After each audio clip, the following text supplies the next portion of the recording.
चूंकि जैसा मैंने कहा कि सबसे बड़ा एमएसएमई इंडस्ट्री से रिलेटेड एक सेगमेंट हमने सुना है, तो आज अभिनव खंडेलवाल साहब क्या कहते हैं उन्हीं से शुरुआत करते हैं। खंडेलवाल जी।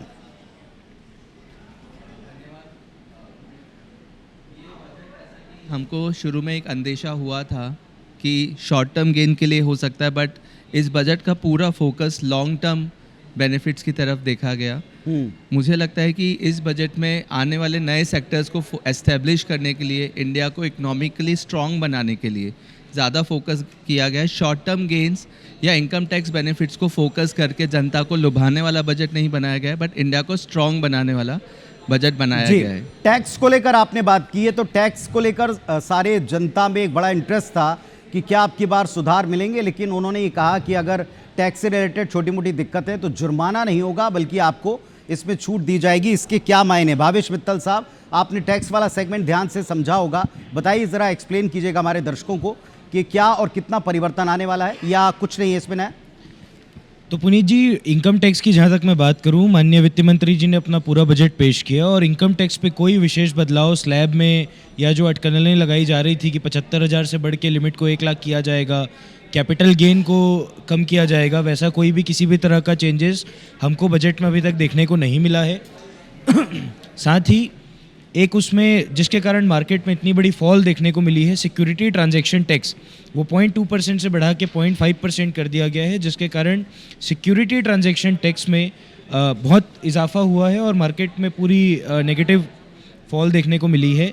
बहुत उम्मीद की जा रही थी कि हस्बैंड वाइफ का मिला के एक सिंगल ITR, तो वो फैसिलिटी भी शायद किसी तकनीकी कारणों के कारण वो नहीं आया इस बजट में।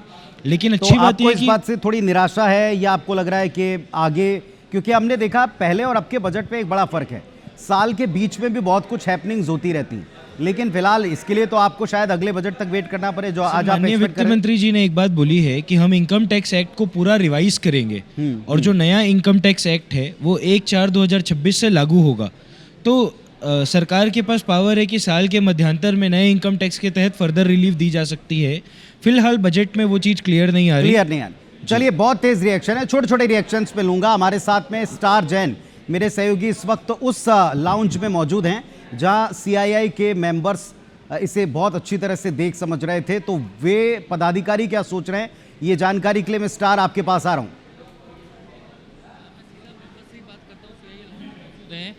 आपने बजट सुना है, किस पर्सपेक्टिव में देखते हैं बजट ओवरऑल क्या रहा और क्या आप कहेंगे, कमेंट्स आपके?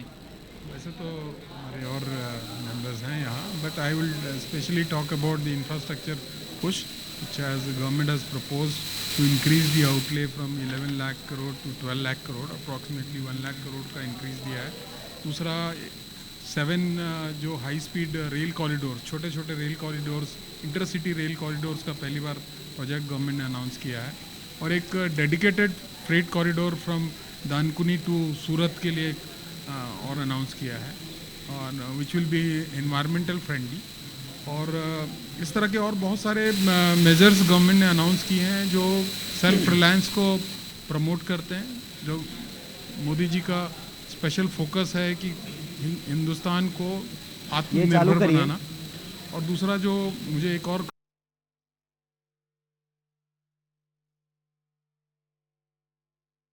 हमारा डेट टू GDP जो रेशियो है उसको भी अराउंड 55-56% के आसपास लाया जाने का प्रोपोजल है।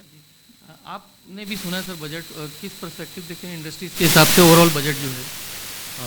बजट बहुत ही अच्छा है और ज़्यादा फोकस दिया गया है, जैसे इस बार rare earth, critical minerals, clean energy और EV और लिथियम। तो क्या है, ओवरऑल सरकार भी और हमारी जो गवर्नमेंट फोकस कर। स्टार, आपके पास वापस लौटूंगा, लेकिन हमारे साथ जो बाकी गेस्ट हैं उनका मैं रुक कर रहा हूं। मध्य प्रदेश चलेंगे। डॉक्टर मनविंदर सिंह सलूजा साहब, अर्थशास्त्री, आपने बड़े गौर से सुना भी है और पॉइंट्स नोट किए। हाइलाइट्स के ऊपर ओवरऑल अगर आप इस बजट को देखें तो ये किस नेचर का बजट लग रहा है? ये सख्ती वाला है, ये मौजूदा परिस्थिति वाला है, बैलेंसिंग है, किस तरह का बजट?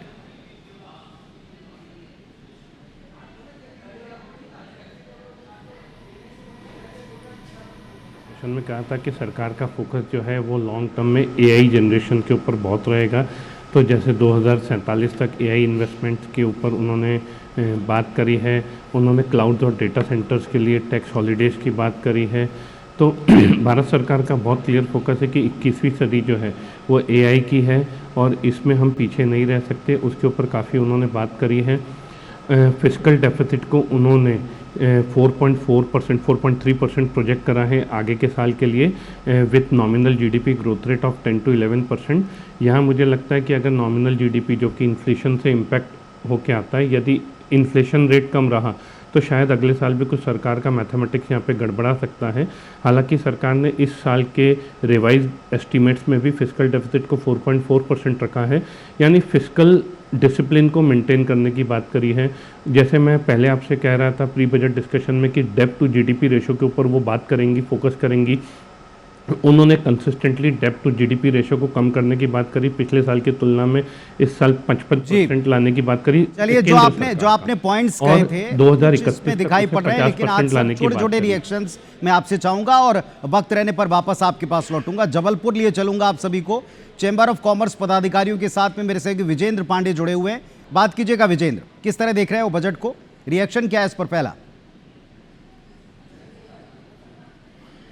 पुनीत, सबसे पहले मैं आपको तस्वीरें दिखाना चाहूँगा बजट के हलवे की। ऐसा नहीं है कि सिर्फ दिल्ली में ही बजट का ये हलवा बना, यहाँ बजट का हलवा तैयार किया गया है Jabalpur chamber of commerce and industries की ओर। और ये इसमें कितना स्वाद है, ये कितना मीठा है और कितना भाया है उद्योग जगत को, ये भी हम जानने की कोशिश करेंगे। इसीलिए क्योंकि आप देखेंगे कि प्रेम दुबे साहब हैं और साथ ही साथ जो कि यहाँ अध्यक्ष हैं Jabalpur chamber of commerce and industries के, और तमाम एक्सपर्ट हैं, बाजार के एक्सपर्ट्स हैं और आर्थिक मामलों के जानकार हैं, उद्योगपति हैं। सबसे मैं बहुत जल्दी रिएक्शन लेना चाहूँगा अनिल अग्रवाल जी से, लेकिन सबसे पहले रिएक्शन मैं लेना चाहूँगा मार्केट क्यों टूटा है। हम देख रहे हैं तकरीबन 1,500 पॉइंट की रैली आई है इस बजट के बाद। देखिए, सरकार द्वारा एसटीटी रेट जो है सिक्योरिटीज ट्रांजैक्शन टैक्स में बढ़ोतरी की गई है, और खासकर फ्यूचर्स एंड ऑप्शंस जिस पे सरकार समझती थी कि सबसे ज़्यादा स्पेकुलेशन होता है, उस कारण से सरकार ने उसको रेट बढ़ाया और वो रेट बढ़ने से मार्केट ने उसको एक नेगेटिव सेंटीमेंट आया है,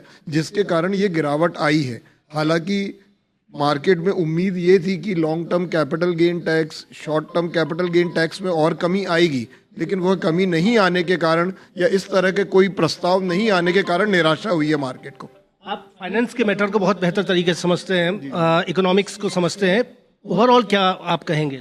देखिए, ओवरऑल बजट एक दीर्घकालिक दृष्टिकोण से देखें तो हम मानते हैं कि बजट अच्छा है, क्योंकि आज सरकार के पास जो सबसे बड़ी चुनौती थी स्टेट गवर्नमेंट की जो स्कीम्स हैं, गवर्नमेंट की स्कीम्स हैं, इसके लिए फंडिंग कैसे आए, सबसे बड़ी चुनौती थी कि ये बजट में डेप्ट मैनेजमेंट कैसे करें। और इसी पे फोकस रखते हुए सरकार ने कोशिश करी है कि अनुपालनों को और सुधार के कामों को बढ़ाया जाए, ताकि टैक्स कलेक्शन अच्छा हो, ताकि व्यापारियों को सहूलियत मिले।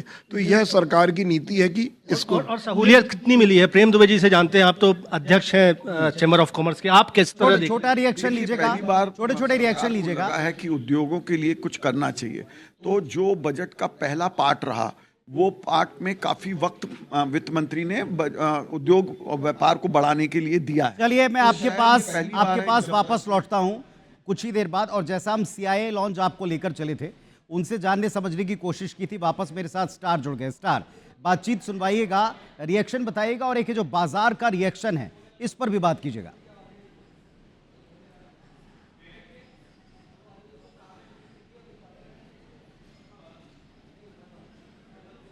एक बार वापस से मुझे लगता है कि मेरी आवाज़ उन तक नहीं पहुंच पा रही। अब की बार उनकी आवाज़ हम तक पहले थोड़ी स्पष्ट नहीं थी। इस लॉन्च में हमारे साथ में तमाम गेस्ट हैं, उनका मैं वापस रुक करता हूं। इसके साथ साथ मैं वेलकम करता हूं यहाँ हमारे इस लॉन्च में IBIS 24 से editor in chief Ravikant Mittal ji भी हैं, managing editor doctor Vishwesh Thackeray ji भी हैं, और पूरा पैनल मौजूद है। पहले ज़रा हमारे जो गेस्ट जिनसे हमने प्री बातचीत की थी, प्री बजट डिस्कशन किया था, डॉक्टर सौरभ तोमर साहब, क्या रिएक्शन है इस पर अब आपका?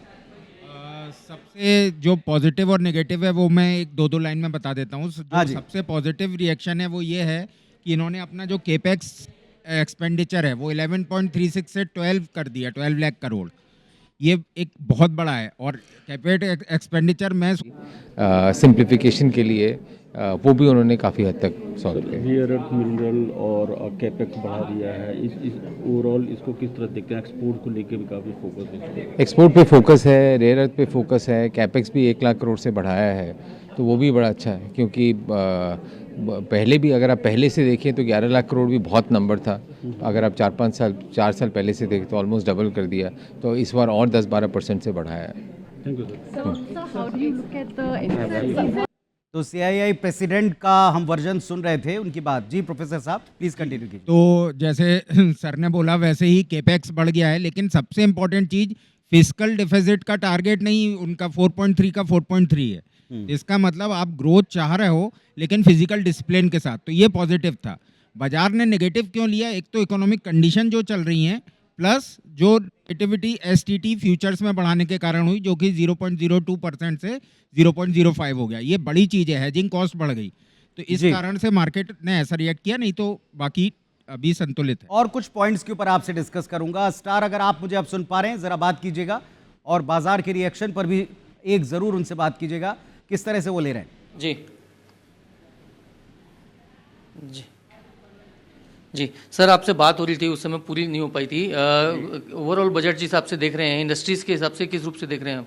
नहीं, बहुत ही बढ़िया बजट है, और सरकार ने मेरे ख्याल से सभी वर्ग के लोगों के लिए, और भले ही वो इंडस्ट्रियलिस्ट हो, एमएसएमई हो, या और कंसंट्रेशन जो मेरे हिसाब से किया गया है वो रेयर अर्थ, क्रिटिकल मिनरल्स और एआई को लेकर किया गया है, ताकि हम एज इंडिया आत्मनिर्भर बने, और हमारी जो ईवी है, क्लीन एनर्जी है, उसके ऊपर भी बहुत अच्छा फोकस किया गया है, और सरकार का बहुत ही अच्छा और बहुत ही सपोर्टिव बजट है। सर, मार्केट को लेकर किस हिसाब से देख रहे हैं? जो F&O पे जो नई चीज़ें लगाई गई है, STTP है,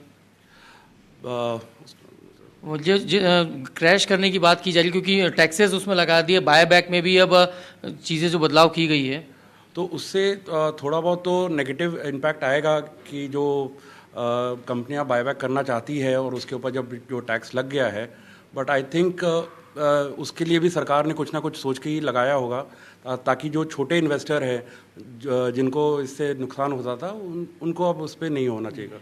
MSME की बात करें या फार्मा सेक्टर की बात करें, तो आपने बजट सुना है पूरा, कितना आउटले मिला आपको लगता है उस पर? जी, निश्चित तौर से हमारे यशस्वी प्रधानमंत्री नरेंद्र मोदी जी का जो विजन है इस बजट में दिखता है, क्योंकि ये बजट कोई शॉर्ट टर्म बजट नहीं है। ये 2047 को ध्यान में रखते हुए, विकसित भारत को ध्यान में रखते हुए सरकार ने बजट बनाया है। और MSME की मैं अगर बात करूं तो उसमें 10,000 करोड़ का प्रावधान दिया है बजट में खर्चा करने का MSME के ऊपर, जो कि मुझे लगता है कि एक माइलस्टोन साबित होगा देश के विकास के लिए, प्रगति के लिए। जी, बायो पे भी फोकस किया गया है सर, आपने सुना होगा कि इंफ्रास्ट्रक्चर के साथ साथ बायो पे ज़्यादा फोकस किया गया है, जिस तरीके से सिनेरियो बदल रहे हैं।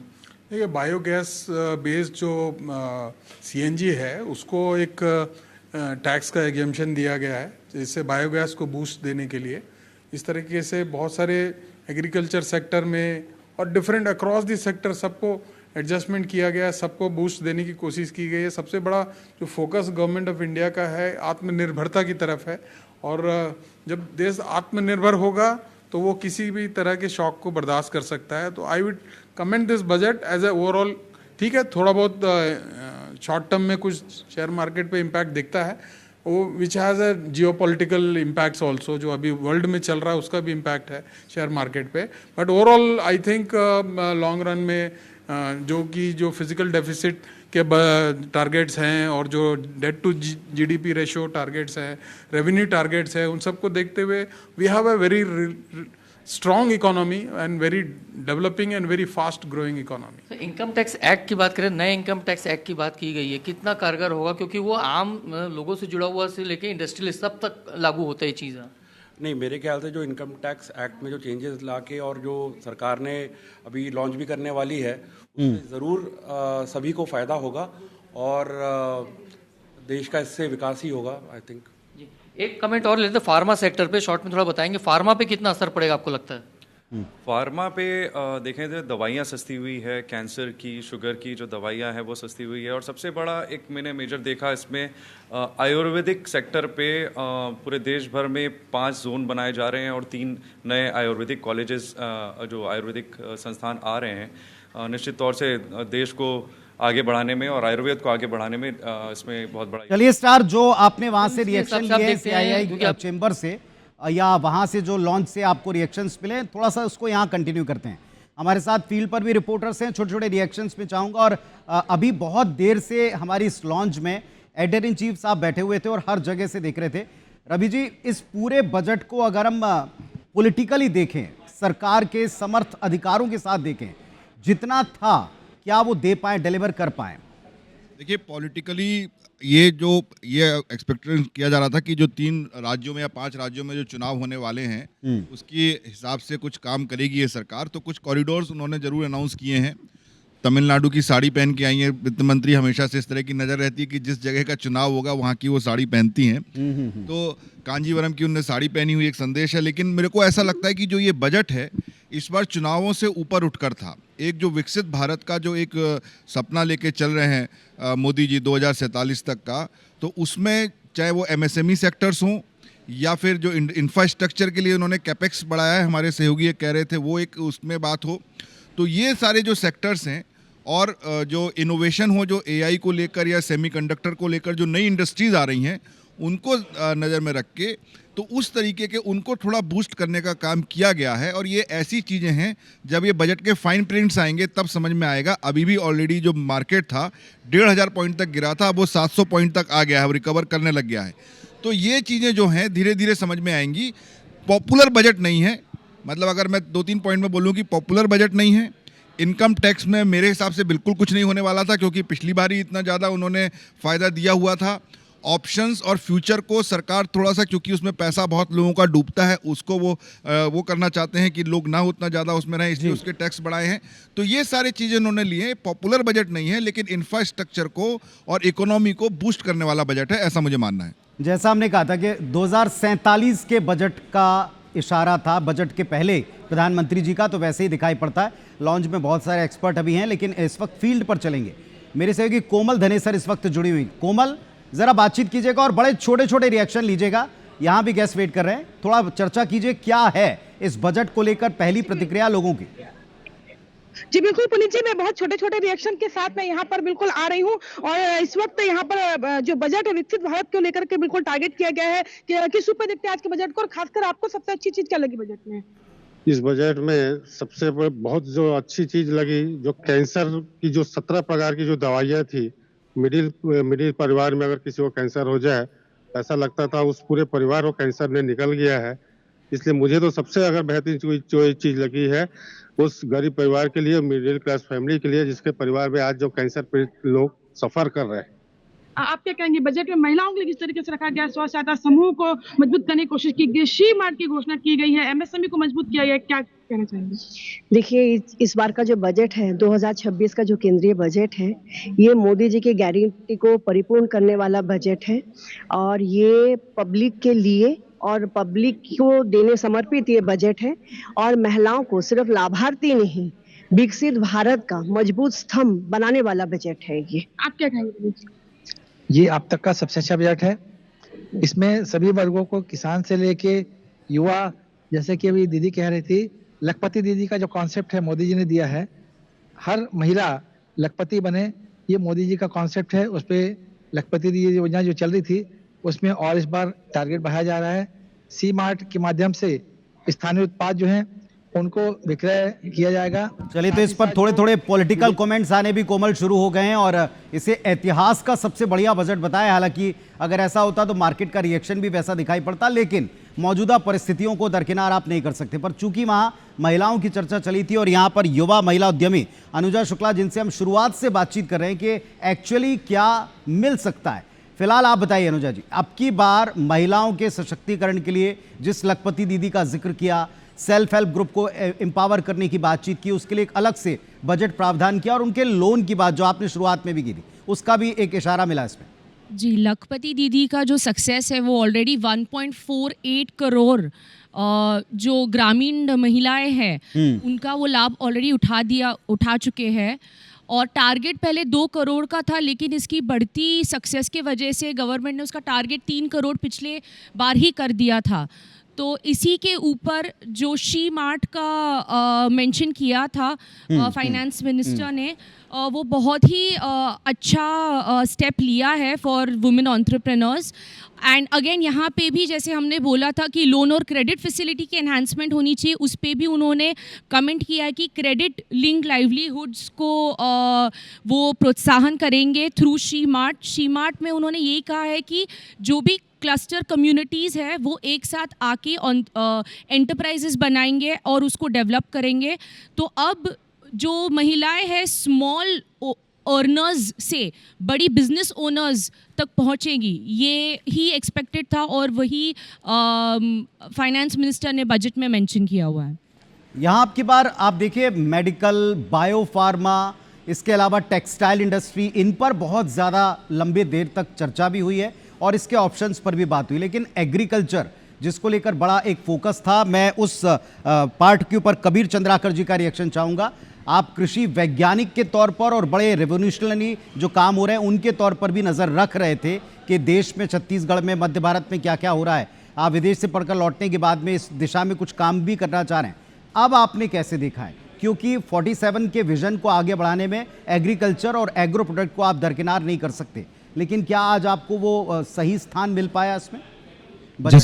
जैसा कि हमारी उस दिन बात हुई थी कि अब जो कृषि है ये केवल पेट भरने का साधन नहीं है, अब ये तिजोरी भरने में भी मदद करेगा।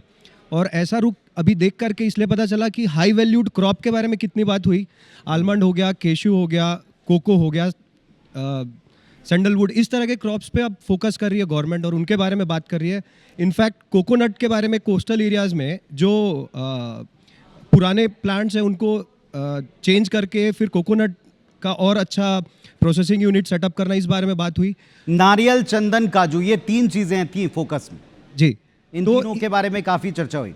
इससे हमको ये पता चलता है कि हम हाई वैल्यू क्रॉप की तरफ और एक्सपोर्ट ओरिएंटेड मार्केट अब हम टैप करने के लिए रेडी है। इनफैक्ट कंटेनर्स पे भी जो बजट गवर्नमेंट ने कहा कि 10,000 करोड़ का वो सेटअप कर रही है, तो ये सब एक इशारा है कि गवर्नमेंट का जो एटीट्यूड है, जो रुख है, अब वो सीमित नहीं है कि ट्रेडिशनल एग्रीकल्चर सिर्फ हमारे भंडार भरने तक सीमित नहीं रहेंगे। ये बहुत लंबे समय से हमारे पास था, लेकिन आप देखिए 2030 तक काजू का प्रीमियम ब्रांड दुनिया में हम बनेंगे। ये कुछ एग्रेसिव आपको लगा? ये एग्रेसिव तरीके से सोच है कि आप एक प्रीमियम ब्रांड बनकर 2030 तक इसको एस्टैब्लिश करें? बिल्कुल। क्या है, क्वालिटी ऑफ सीड या क्वालिटी ऑफ प्रोडक्ट के लिए आप अगर अच्छे ब्रीड सेलेक्ट करते हैं, थोड़ा टेक्नोलॉजी अपग्रेड करते हैं, तो ऑफ कोर्स क्वालिटी इन्हेंस होता है। और कोको के बारे में भी बात हुई और हमारे यहाँ बहुत तेज़ी से पाम का भी प्लांटेशन हो रहा है, क्योंकि हम अभी भी डिपेंडेंट है मलेशिया और इंडोनेशिया जैसी कंट्री में पाम ऑयल के लिए। तो हम उसमें भी सेल्फ सफिशिएंट हो रहे हैं और उसका इंटरक्रॉपिंग होता है कोको के साथ। तो बहुत जल्दी हमको देखने को मिलेगा कि बहुत हाई क्वालिटी कोको और जो सैंडलवुड है, ये सब हम अच्छे से प्रोड्यूस कर पाएंगे। जी जसप्रीत जी, अभी हमने आपसे शुरुआत में भी बात की थी मार्केट को लेकर के, उसका रिएक्शन देखने के बाद में लोगों ने कहा कि शायद मार्केट इस बात को लेकर निराश है, लेकिन उद्योग और कारोबारी ये जो चाहते थे सरकार से, जिस एनवायरनमेंट की शुरुआत पिछली बार की गई थी, उसका एक एक्सटेंशन इसमें मिले, वो हो पाया? पुनीत जी, जैसा आपने बताया कि मार्केट गिरा था 1000 पॉइंट पर, अगर अभी आप देखेंगे तो लगभग 500 पॉइंट वापस वो रिकवर किया जी। तो मैं समझता हूं कि ये जो सरकार का बजट है ना, ये तो व्यापारियों के हित का बजट इसलिए है, नहीं तो सामान्यतः सरकारें लोक लुभावने बजट पेश करती हैं, जिसमें बजट लोगों को तो बड़ा ठीक लगता है, पर लॉन्ग टर्म में देश की अर्थव्यवस्था खराब होती है।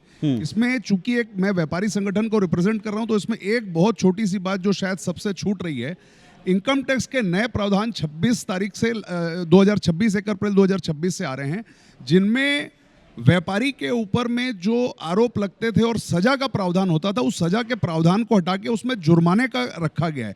छोटी मोटी गड़बड़ियां होने के कारण जो अपराध मान के उनको सजा दी जाती थी, वो हटा के अगर जुर्माना किया जाता है, तो कहीं ना कहीं सरकार और व्यापारी के बीच में विश्वास बढ़ने का काम ये बजट करने वाला है, मुझे ऐसा लगता है ये। और ये इसमें अगर हम देखें तो लॉन्ग टर्म में जो चीज़ें बेनिफिट हो सकती हैं उन चीज़ों पर फोकस किया गया है, दवाइयों के ऊपर में फोकस किया गया है, एक्सपोर्ट के ऊपर में फोकस किया गया है। तो मुझे ऐसा लगता है कि लॉन्ग टर्म के लिए बेनिफिशियल बजट है और इसके लिए मैं गवर्नमेंट को बहुत बहुत, निर्मला सीतारमण जी से छत्तीसगढ़ चैम्बर ऑफ कॉमर्स का डेलीगेशन दिल्ली में जाकर मिल के आया था। हमने जब उनसे प्रत्यक्ष रूप से नॉर्थ ब्लॉक में मुलाकात की थी तभी हमारे उनसे बात करके हमको समझ में आ गया था she is a very visionary lady और वो 1-2 साल के लिए ये बजट नहीं है, ये बजट 2047 को ध्यान में रखकर बनाया हुआ बजट है। और ऐसा हुआ भी है, उन्होंने कह भी दिया है कि अब की बार उनका फोकस किस तरफ है। लेकिन जो बातें आपने की, गोकुल पटवा साहब अर्थशास्त्री के तौर पर क्या इसी बात को मानते हैं या इससे एग्री करते हैं या कुछ पॉइंट इसमें जोड़ना चाहेंगे? भोपाल जुड़े हमारे साथ में।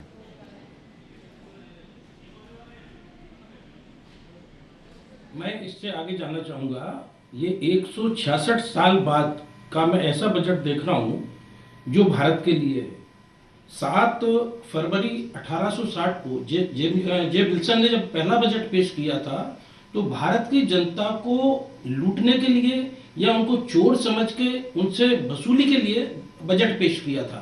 और मजे की बात यह है कि तब टैक्स की रेट 2, 4 और 5% थी इनकम टैक्स की। ये बढ़ती गई और 73-74 में इंदिरा गांधी जी ने इसको 97.5%, 97.5% तक इसको किया। आज ये टैक्स घट रहा है। हम इनकम टैक्स पे तो ज्यादा कोई चर्चा ही नहीं कर रहे हैं क्योंकि आज लोगों को लगने लगा, जैसे सभी एक्सपर्ट्स को मैं सुन रहा था, कि इनकम टैक्स या import duty, export duty, custom duty, जिसकी भी हम बात करते हैं, आज जो डिमांड की जाती है औद्योगिक या व्यापारिक संस्थानों द्वारा लगभग पूरी ना हो, पर उनको ये लगता है कि हमारी बात अगर 80%, 75% भी पूरी हो रही है तो संतुष्ट हो जाते हैं क्योंकि उनकी बात सुनी गई, मानी गई। परंतु ये विजनरी बजट है। मैं आपकी ही बात से शुरू कर रहा हूँ। आपने कहा, आपके एडिटर इन चीफ ने कहा कि कांजीवरम की साड़ी, पर आपने एक बात गौर नहीं की कि आज का पहला वाक्य ऑनरेबल फाइनेंस मिनिस्टर का ये था कि माघ पूर्णिमा रविदास जयंती पर मैं ये बजट प्रस्तुत करने जा रही हूँ। ये एक बड़ा विजनरी है। हम अंग्रेजी से भारतीयता की तरफ वापस आ रहे हैं। बहुत सारी चीजें इसमें आई है। पुराने धार्मिक और पुरातात्विक नगरों का विकास, जिसमें हम देखें हस्तिनापुर जैसे, कुरुक्षेत्र जैसे 15 शहरों को शामिल किया है जिनको मिट्टी में मिला दिया गया था। ऐसा कर दिया था जैसे भारत में जो कुछ किया है बाहर से आके लोगों ने विकसित किया है।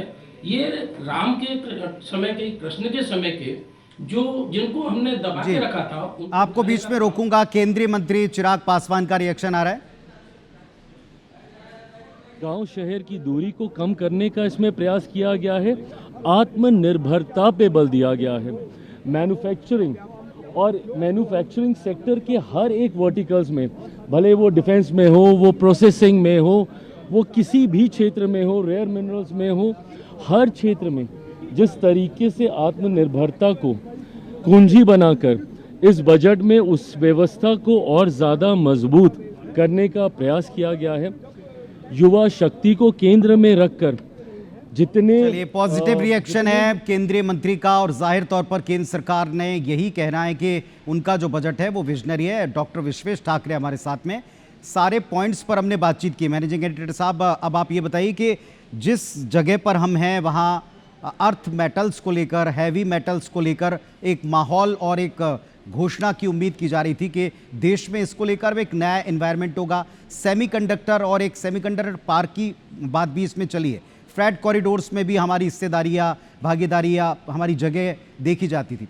आप इस ओवरऑल बजट में अर्थ मेटल और कॉरिडोर्स जो घोषित किए गए उस लिहाज से कैसे देखते हैं? सबसे महत्वपूर्ण जो बजट में अभी तक के छत्तीसगढ़ के हिस्से में जो आया है वो है माइनिंग कॉरिडोर।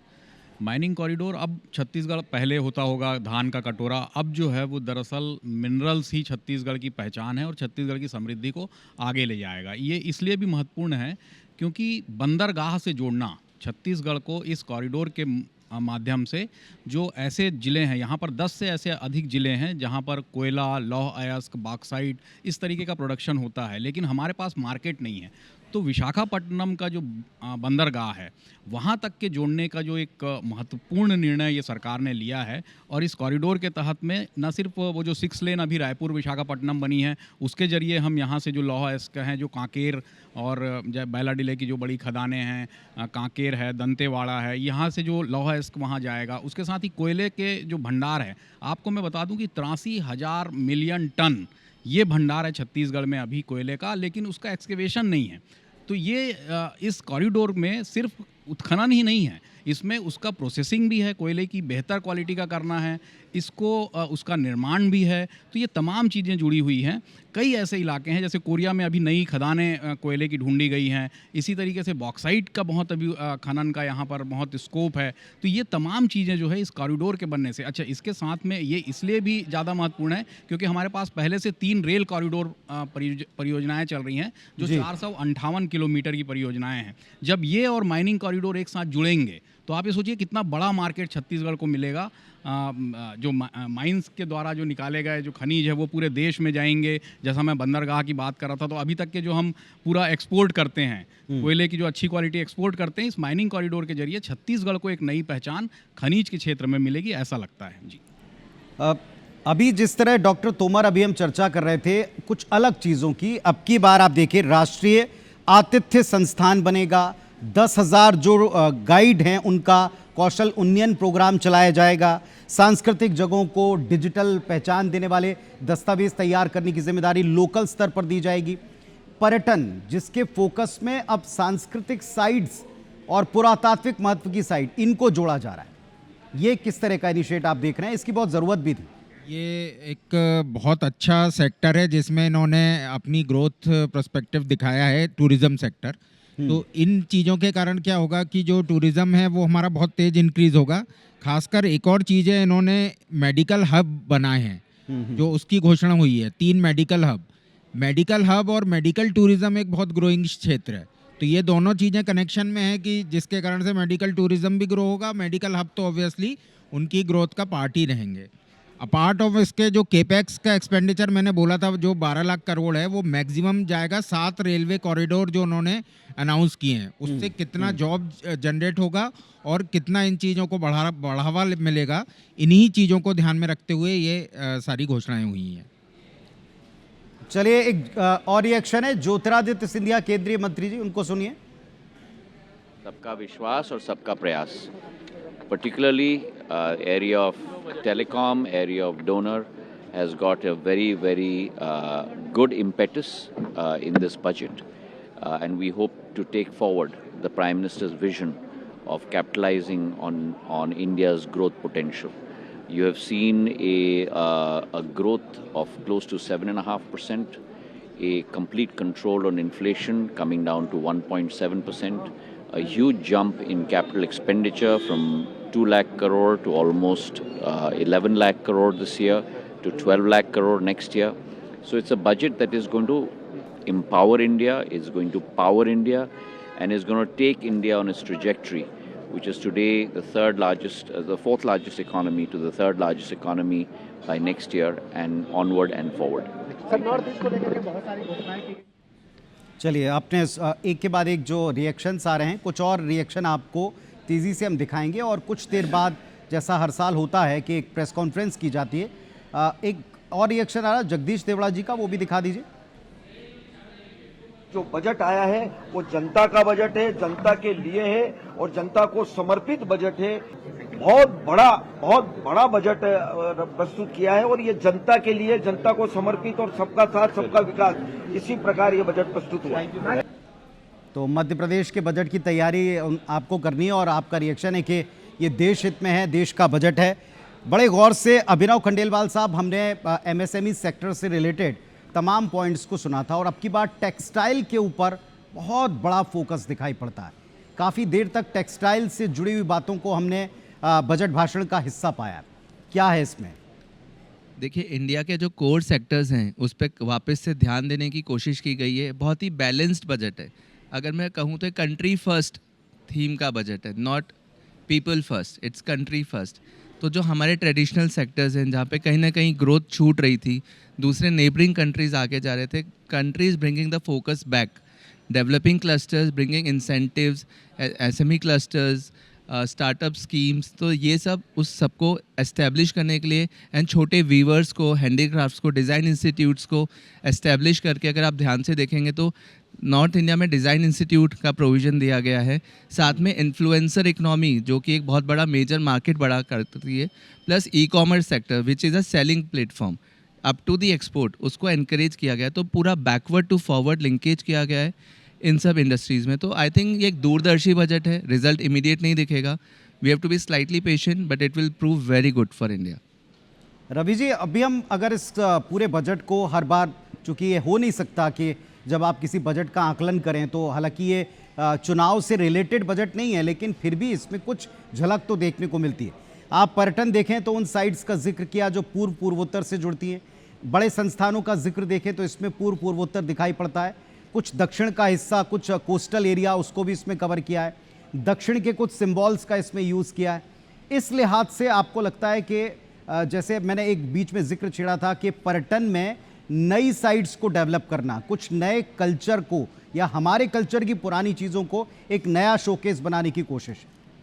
देखिए, बिल्कुल सही बात है। ये आपको समझना होगा कि बीजेपी का ये दर्द है कि जो इस साल में जो चुनाव होने वाले हैं वहाँ पर इनकी सरकार कभी नहीं रही, चाहे वो वेस्ट बंगाल हो, चाहे तमिलनाडु हो, चाहे केरला हो। तो इन राज्यों के लोगों को उनको एड्रेस करना, कुछ चीज़ें वो उनके लिए ज़रूरी थी। आखिर वो राजनीति में आए किस लिए? सत्ता ही पाने के लिए आए हैं। और उनका कहना भी है कि जब सत्ता नहीं होगी हम जनता के लिए कैसे काम करेंगे। तो ये इसलिए वहाँ पर झुकाव होना, क्योंकि हमने जो देख रहे हैं कि कॉरिडोर जो हैं, कई सारे जो कॉरिडोर शुरू किए हैं वो साउथ की तरफ किए हैं, सिलीगुड़ी से भी जोड़ा है, तो कुछ उन्होंने इसमें दिया है।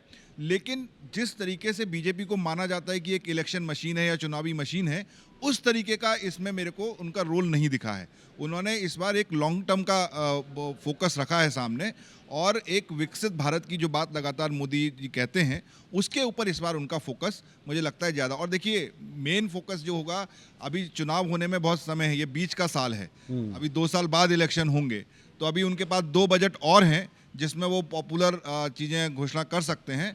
तो अभी टाइम है, तो इस समय लगता है कि इकोनॉमी को स्ट्रॉन्ग करने के लिए उनका ज़्यादा फोकस रहा है इस बार। जैसे हमने 7 कॉरिडोर्स का इसमें जिक्र सुना था कि ये 7 कॉरिडोर्स बनाए जाएंगे, कुछ फ्रेट कॉरिडोर्स का भी जिक्र उन्होंने किया कि इन फ्रेट कॉरिडोर्स के द्वारा अपनी चीज़ों को हम आगे बढ़ा सकते हैं। लेकिन एक चीज़ थी जिस पर सबसे ज़्यादा लोगों का ध्यान था, युवाओं का ध्यान था, कि उनके स्किल डेवलपमेंट के लिए आप क्या काम कर रहे हैं। अब की बार स्पेसिफाई क्षेत्र बता दिए, AI में आपको काम करना चाहिए, ये उन्होंने बता दिया है। गाइड एंड टूरिज्म सेक्टर, इसमें आपको काम करना है। स्पेसिफिक इनका जो डिजिटल डेटा बनाना, जो आज की तारीख में बड़ा इंपॉर्टेंट है इन साइट्स का, उसकी जिम्मेदारी लोकल स्तर पर दी, और उसके लिए 10,000 करोड़ जैसा एक बड़ा बजट। देखिए, बिल्कुल, क्योंकि मेरा ये मानना है कि स्किल डेवलपमेंट के बारे में सरकार काफ़ी पीछे रही है। उन्होंने हालांकि कोशिशें पिछले सालों में की हैं, लेकिन वो सफल नहीं रही हैं, बहुत उसमें करप्शन है। तो इस बार अगर फोकस एरिया लेके किया है, और जिस तरीके से नई इकोनॉमी, जिसको हम न्यू इकोनॉमी कहते हैं, चाहे वो क्लाउड के ऊपर उन्होंने 2047 तक छूट दी है, और स्टार्टअप के लिए जो दिया है, और आपने जो कंटेंट क्रिएटर्स के लिए जो, तो टूरिज्म का एक बहुत बड़ा भारत का रोल है उसमें। तो ये जो अब उन्होंने फोकस एरिया किया है, तो मुझे लगता है कि अगर फोकस एरिया करके ही अगर इसको आगे करेंगे तो शायद सफलता मिल सकती है। आपने स्किल डेवलपमेंट प्रोग्राम लॉन्च कर दिए, सब इंस्टीट्यूट खोल दिए, कोई वहाँ पे ट्रेनिंग नहीं लेता, कोई सर्टिफिकेट नहीं, कोई ट्रेनिंग नहीं होती, और पैसा पूरा साइफन ऑफ होता है। तो अगर फोकस्ड एरिया पे होगा तो मुझे लगता है कि इसका असर पड़ेगा और रिजल्ट देखने को मिलेंगे। अब थोड़ा सा विश्वेश जी, हम इस बात पर भी आते हैं कि आप देखिए, पॉलिटिकली अभी इस पर रिएक्शन हमने केवल सत्ता पक्ष के सुने, लेकिन विपक्ष के रिएक्शन आप सुबह से देखें, हमें कोई उम्मीद नहीं है, जब तक पूरा नहीं देख लेंगे तब तक इस पर रिएक्शन नहीं देंगे। विपक्ष के पास में बहुत सारे बिंदु होंगे जो वो डिमांड करते रहे थे, और ख़ास तौर पर एग्रीकल्चर सेक्टर में, क्योंकि अब की बार जितने अनुसंधान की बात की वो फार्मा सेक्टर में। फार्मा सेक्टर में ये तक कहा गया है कि हम मेडिसिन के ट्रायल के लिए 1,000 से 10,000 नई ऐसी साइट्स आधिकारिक तौर पर स्टार्ट करेंगे, जिनके ऊपर बजट भी होगा और अनुसंधान का एक बहुत बड़ा हिस्सा, फोकस हम वहाँ रखने वाले। लेकिन कृषि से रिलेटेड अनुसंधान, कृषि से रिलेटेड बड़ी घोषणाएं, वो इसमें अगर मिसिंग होंगी तो क्या आपको लगता है ये हमलावर होगा विपक्ष? एक तो विपक्ष का, छत्तीसगढ़ का विपक्ष का मुद्दा मैं बता देता हूं। जैसे ही हम विपक्ष के नेताओं के पास जाएंगे, वो सबसे पहले टारगेट करेंगे माइनिंग कॉरिडोर पे। जैसा मैं बता रहा था कि माइनिंग कॉरिडोर का क्या सिनेरियो रहेगा, किस तरीके से वो जाएगा, तो विपक्ष के पास तो सबसे बड़ा मुद्दा अभी यही है कि माइनिंग कॉरिडोर जैसी बनने की या घोषणा होगी, वो ये आ जाएंगे कि इस पे किसानों की ज़मीनें जाएंगी, इस पे आम लोगों का जो ज़मीन का इंक्रोचमेंट होगा, जो अधिग्रहण किया जाएगा, उसका पैसा नहीं मिलेगा। फिर ये जैसे उनका एक मुद्दा ये भी होगा कि जो पहले से 3 रेल कॉरिडोर की परियोजनाएं चल रही हैं, उसका क्या हुआ, वो कितनी सफल हो पाई हैं। उसके बाद एक नई माइनिंग कॉरिडोर की योजना ले आई गई है, तो ये पूरी होगी या नहीं होगी। तो ये तमाम मुद्दे तो विपक्ष के पास में अभी रेडीमेड यहाँ पर छत्तीसगढ़ के पास में तो है ही, क्योंकि सरकार ने इतना बड़ा यहाँ पे माइनिंग कॉरिडोर दे दिया है। साथ ही सेमीकंडक्टर जहाँ पर वो लगने वाले हैं, सेमीकंडक्टर पे भी छत्तीसगढ़ को सेमीकंडक्टर पर रेलवे परियोजनाओं पे 47,000 करोड़ रुपए अभी ये बता रहे हैं रेलवे के अधिकारी कि 47,000 करोड़ रुपए में जो है वो काफ़ी एक बड़ा पैसा छत्तीसगढ़ को मिलने वाला है। इसके साथ ही जो शक्ति बायो वाली जो शक्ति योजना लाई है, बायो शक्ति वाली, जिसमें फार्मास्यूटिकल्स वाली जो योजना है, उसमें भी छत्तीसगढ़ का नाम है। तो इन सब के लिए चाहिए होगी ज़मीनें। तो वो ज़मीनें कहाँ से आएंगी? ज़मीनें निश्चित रूप से सरकार के पास जो ज़मीनें हैं उसके अलावा भी सरकार को एक्वायर करनी पड़ती हैं। तो विपक्ष अभी पूरे तरीके से इस पर पिल पड़ेगा कि छत्तीसगढ़ के किसानों की ज़मीनें जो हैं, छत्तीसगढ़ के किसानों के खेत जो हैं वो संकट में हैं। ऐसे तो बहुत सारे कॉरिडोर से शायद इनके ऊपर भी आ सकता है, लेकिन हाँ, फिलहाल एग्रीकल्चर को लेकर के जरूर ये हमला होगा कि आप इतनी बात करते थे, लेकिन क्या स्थिति है फिलहाल? हमारे साथ में जो डॉक्टर मनविंदर सिंह सलूजा जी हैं, अर्थशास्त्री, उनका एक बहुत छोटा सा रिएक्शन ले पाए थे। सलूजा साहब, इस पूरे ओवरऑल बजट को जिसमें शुरुआत में क्लियर कर दिया गया था कि ये 47 के विजन को आगे बढ़ाने वाला होगा, अगर इसके 4 से 5 ऐसे बिंदु जो वाकई लॉन्ग टर्म में काम करने वाले हैं, पर इसका इंप्लीमेंटेशन आपको आज से शुरू करना पड़ेगा, वो कौन से बिंदु दिखे आपको? सबसे पहले मैं बात करूंगा जो वित्त मंत्री जी ने शिपिंग इंडस्ट्री के ऊपर बात करी है, शिपिंग रिपेयरिंग के ऊपर बात करी है। आपको याद होगा पिछले साल भी उन्होंने शिपिंग इंडस्ट्री को इंडिया में लाने की बात करी थी, शिपिंग मैन्युफैक्चरिंग की बात करी थी। इस साल उसी को कंटिन्यू करा है। आपको ये मैं बताना चाहूँगा कि ग्लोबल सप्लाई चेन का हिस्सा बनने के लिए शिपिंग इंडस्ट्री का डेवलप होना बहुत ज़रूरी है। हम 3 तरफ से समुद्र से घिरे हैं, लेकिन हमें ध्यान रखना होगा कि हमारा जो शिपिंग कॉरिडोर है वो हम इंटरनेशनल लाइनर्स पर डिपेंडेंट हैं। इंडियन लाइनर्स, इंडियन मैन्युफैक्चरर्स नहीं है, जो कि हमारे लिए स्ट्रैटेजिकली बहुत बड़ा रिस्क क्रिएट करता है। इसी को विजनाइज करते हुए प्राइम मिनिस्टर ने शिपिंग इंडस्ट्री के ऊपर पिछले साल से फोकस शुरू करवाया। इस बार भी काफ़ी अच्छा budget shipping maintenance, shipping construction के ऊपर एलोकेट किया गया है, जो कि एक लॉन्ग टर्म में बहुत स्ट्रैटेजिकली विजनरी सोच है। AI डेटा सेंटर्स का यहाँ होना, क्लाउड सेंटर्स का यहाँ पे खोलना, उनको टैक्स हॉलीडे देना, यानी ये बताना कि हम AI इनोवेशन के लिए, AI रिवॉल्यूशन के लिए तैयार हैं। आप यहाँ आइए, यहाँ से आप ग्लोबल सर्विसेज प्रोवाइड कीजिए। उन्होंने इंडियंस को AI सर्विसेज के लिए तो बात करी है, लेकिन कहा है कि आप यहाँ से क्लाउड सर्विसेज ग्लोबल लेवल पे प्रोवाइड करिए, यानी इंडिया को एक AI hub, data centre hub बनाने की उन्होंने बात करी है। बायो फार्मा के ऊपर उन्होंने एक्सटेंसिव रिसर्च की बात करी। बायो फार्मा, शिपिंग, AI 3 बहुत क्रिटिकल जो है फ्यूचरिस्टिक चीज़ें हैं, जो कि आने वाले 4 से 5 साल में पूरी दुनिया के जियोपॉलिटिकल सिनेरियो को बदलने वाले हैं। तो इस बजट में उन्होंने इन सभी क्रिटिकल सेक्टर्स को काफ़ी अच्छे से लॉन्गर विजन के साथ डील करा है। एक मेडिकल टूरिज्म की बात की थी गोकुल पटवा जी। ये कहा गया कि एक मेडिकल टूरिज्म का सेंटर भारत को डेवलप करके अपने आप को आने वाले वक्त की ज़रूरत के हिसाब से तैयार करना है। इसमें कुछ जो बड़े ऐलान हुए, 5 मेडिकल हब जो कि एक मल्टी फैसिलिटी सेंटर होंगे जिसमें रिसर्च इंक्लूड किया गया है, 3 नए आयुर्वेदिक एम्स जैसे ऐलान जो हमारी पद्धति को आगे ले जाएं, इसका जिक्र किया है। जामनगर WHO केंद्र अपडेट, इसकी बातचीत की गई है। यानी मेडिकल सेक्टर में सरकार का प्लान 47 के हिसाब से ये है कि सारी दुनिया समझ ले कि हमारे यहाँ आप इलाज करने या इलाज वाली टूरिज्म के लिए भी एक मुफीद केंद्र बना सकते हैं, और वो हम आज से शुरू कर रहे हैं। क्या इसमें प्रॉपर बजट एलोकेशन हो सका है या कुछ और घोषणाएं आप उम्मीद कर रहे थे?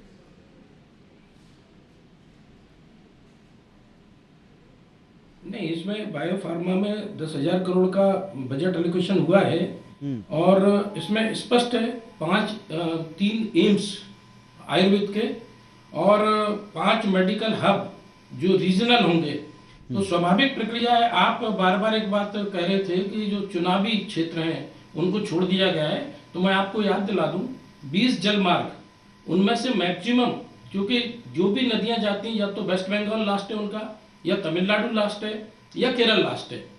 केवल एक नर्मदा जी छोड़ दी जाए जो गुजरात में जाके निकलती हैं, और एक महाराष्ट्र में। तो ये ज्यादातर जलमार्ग, जो 20 जलमार्ग की बात हुई है, और रिपेयरिंग सेंटर की जैसा कि सलूजा जी बात कर रहे थे, उसके अलावा सेमीकंडक्टर की इंडस्ट्री ज्यादातर हमें वहीं रखना है। आपके जो पोर्ट पर जाने वाली ट्रेन, जो 7 मालगाड़ी से रिलेटेड स्पेशल मार्ग बनाए हैं, वो भी कहीं ना कहीं पोर्ट तक ही जाना है। इस तरह से जो ये आपने बात की है, क्लॉथ की बात हुई है, इंडियन क्लॉथ जिसे हम मिस कर रहे हैं। तो एक जमाना रहा है कि बंगाल, और जिसे हम पूरा बंगाल कहते थे, जो आज बांग्लादेश में भी चला गया है, कपड़े के लिए बड़ा प्रसिद्ध रहा है, उसको पुनर्जीवित करने की बात की है, डिजाइन संस्थान की बात की है। ये सारी जो चीजें आई हैं, ये कहीं ना कहीं इन राज्यों के लिए भी आई हैं, और इनको हम बजट से अभी तक छोड़ रहे थे। इनको पहली बार किसी बजट में टच किया गया है कि इसको हम आगे बढ़ाएं। रही बात, हम अभी तक कृषि क्षेत्र में जब बात करते थे तो केवल गेहूं चावल तक सीमित रह जाते थे, बहुत ज्यादा हुआ तो दलहन तक आ जाते थे। पहली बार हमें सूखे मेवे, फल से लेके केसर तक की बात सुनने को मिली, नारियल की बात सुनने तक की मिली है। ये सारी की सारी चीजें ज्यादातर आप देखेंगे जी राज्यों में। फिर आपको थोड़ा सा बीच में इंटरप्ट कर रहा हूं सर। हमारे साथ में जगदीश देवड़ा जी हमारे सहयोगी विवेक पटेया के साथ जुड़ रहे हैं, बातचीत वो कर रहे हैं, सुनते हैं। बजट है तो उसमें मध्य प्रदेश भी है। इस बार बजट में आपने, क्योंकि पूरा बजट आपने कार्यकर्ताओं के बीच बैठ के सुना है, इस बार भारतीय जनता पार्टी ने पूरे प्रदेश में बजट सुनाया है, क्या लगता है इस बजट में क्या देखा आपने? 2047 विकसित भारत को देखते हुए यह बजट रखा है, और ज्ञान के बारे में चारों वर्गों का पूरा ध्यान रखा है। गांव, गरीब, किसान, मजदूर, महिलाएं, टेक्नोलॉजी की दृष्टि से लें, चाहे चिकित्सा की दृष्टि से लें, सभी क्षेत्रों में मुझे लगता है कि इस बजट में प्रावधान किए हैं जो देश के लिए बहुत ही लाभदायक है। लेकिन विपक्ष कह रहा है बजट में कुछ नहीं है। विपक्ष के पास है क्या अब? इसके अलावा, बोलने के अलावा कुछ है नहीं। विपक्ष ने कुछ किया ही नहीं आज तक। मतलब विकसित भारत का बजट दिखाई दे, बिल्कुल विकसित भारत को समर्पित बजट है। ऐसी बजट आप भी पेश करेंगे मध्य प्रदेश का? बिल्कुल करेंगे, बढ़िया बजट करेंगे, बेहतर बजट। तो मध्य प्रदेश का भी बजट बेहतर होगा। तो मध्य प्रदेश के वित्त मंत्री जी जगदीश देवड़ा जी, अभी आप उनको सुन रहे थे, बाहर उनकी बाइट हुई, और अभी हमारे सहयोगी ने उनसे 1-to-1 भी बातचीत की। उन्होंने कहा कि ये पूरे देश का ओवरऑल डेवलपमेंट वाला बजट है, तो जाहिर है देश के डेवलपमेंट में मध्य प्रदेश भी इंक्लूड है, छत्तीसगढ़ भी इंक्लूड है, सारे स्टेट्स आते हैं, और ये डेवलपिंग नेशन का 2047 विजन वाला बजट है। हमारे साथ अनुजा जी, आपने शी मार्ट का जिक्र किया, लेकिन इसके पहले हम छत्तीसगढ़ वाला सी मार्ट थोड़ा सा ध्यान में ले आते हैं। यहाँ ऐसा हुआ है कि जिस तरीके से इन मार्ट्स का बाद में जाकर एक हाल हुआ, वो स्थितियाँ ना बने, इसके लिए प्रॉपर एक कहेंगे केंद्रीय एजेंसी से अगर इसका निरीक्षण हो तो बेहतर। वो व्यवस्था क्या होगी ये तो पता नहीं, पर चूंकि केंद्र ने शी मार्ट का ऐलान किया, क्या किस तरीके का इसका स्ट्रक्चर आप एक्सपेक्ट कर रही हैं? इसमें जब केंद्रीय, माफ कीजिए, 1 मिनट के लिए रोकेंगे, रिएक्शन आ रहा है मुख्यमंत्री जी का। बहुत बहुत बधाई। ये विकसित भारत 2047 का बजट पेश है, जिसमें गरीब, युवा, अन्नदाता और महिलाओं पर विशेष फोकस किया गया।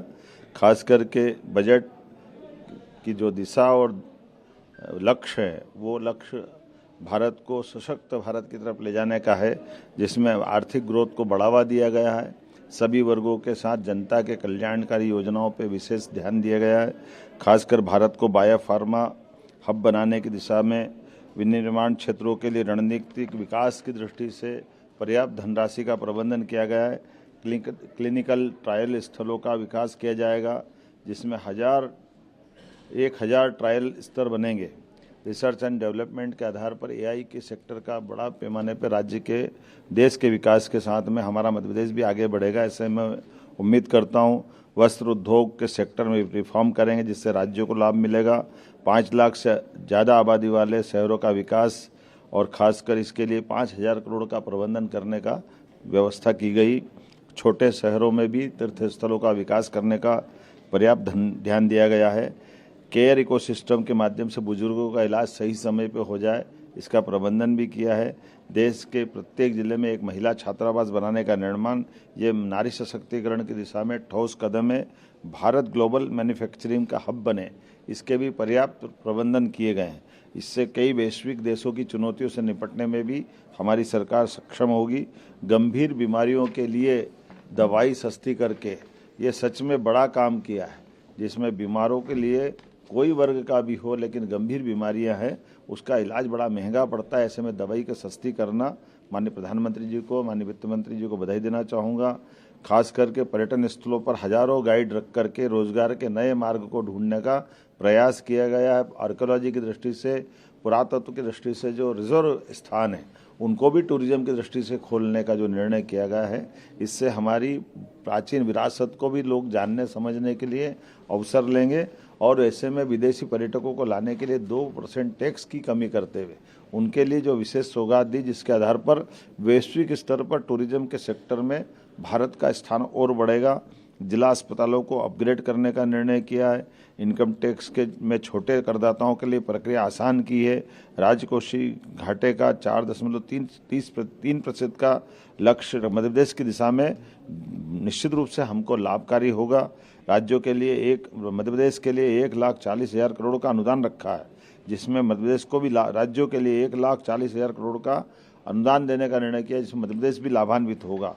मध्य प्रदेश तो टेक्सटाइल के क्षेत्र में भी, जब पीएम मित्र पार्क का उद्घाटन हमने भूमि पूजन माननीय प्रधानमंत्री जी के माध्यम से किया था, जिसमें 3 लाख से ज़्यादा लोगों को रोजगार मिलेगा। 6 लाख से ज़्यादा कपास उत्पादक किसानों के लिए पूरा मालवा निमाड़ एक तरह से एक नई छलांग लगाने के लिए हमने पिछले समय उसका भूमि पूजन कराया।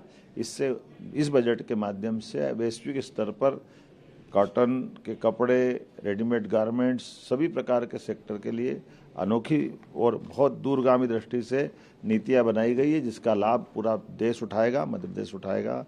मैं अपनी ओर से, मध्य प्रदेश सरकार की ओर से, प्रदेश की 9 करोड़ जनता की ओर से आज इंदौर में मैंने इस कार्यक्रम में शामिल होकर के बजट भी सुना। बजट से जुड़े हुए विविध अलग अलग श्रेणी के विद्वानों के साथ संवाद भी हुआ, उनके विचार भी जाने और उनने सबने एक मुक्त कंठ से एक मत होकर के बजट की तारीफ की। ये आनंद का विषय है। मेरी अपनी ओर से बधाई। तो मध्य प्रदेश के मुख्यमंत्री साहब को आप सुन रहे थे, उन्होंने भी बजट का स्वागत किया और कहा है कि ये एक ऐतिहासिक कदम है जो सरकार ने उठाने की शुरुआत कर दी। जी अनुजा जी अपनी बात रखिएगा। हम शी मार्ट की बात कर रहे थे, उनके किस तरीके के क्रियान्वयन की आप उम्मीद करें, किस मॉडल की उम्मीद करें? जो सबसे बड़े बैरियर अगर स्मॉल स्केल विमेन एंटरप्रेन्योर्स का था, वो था access to market.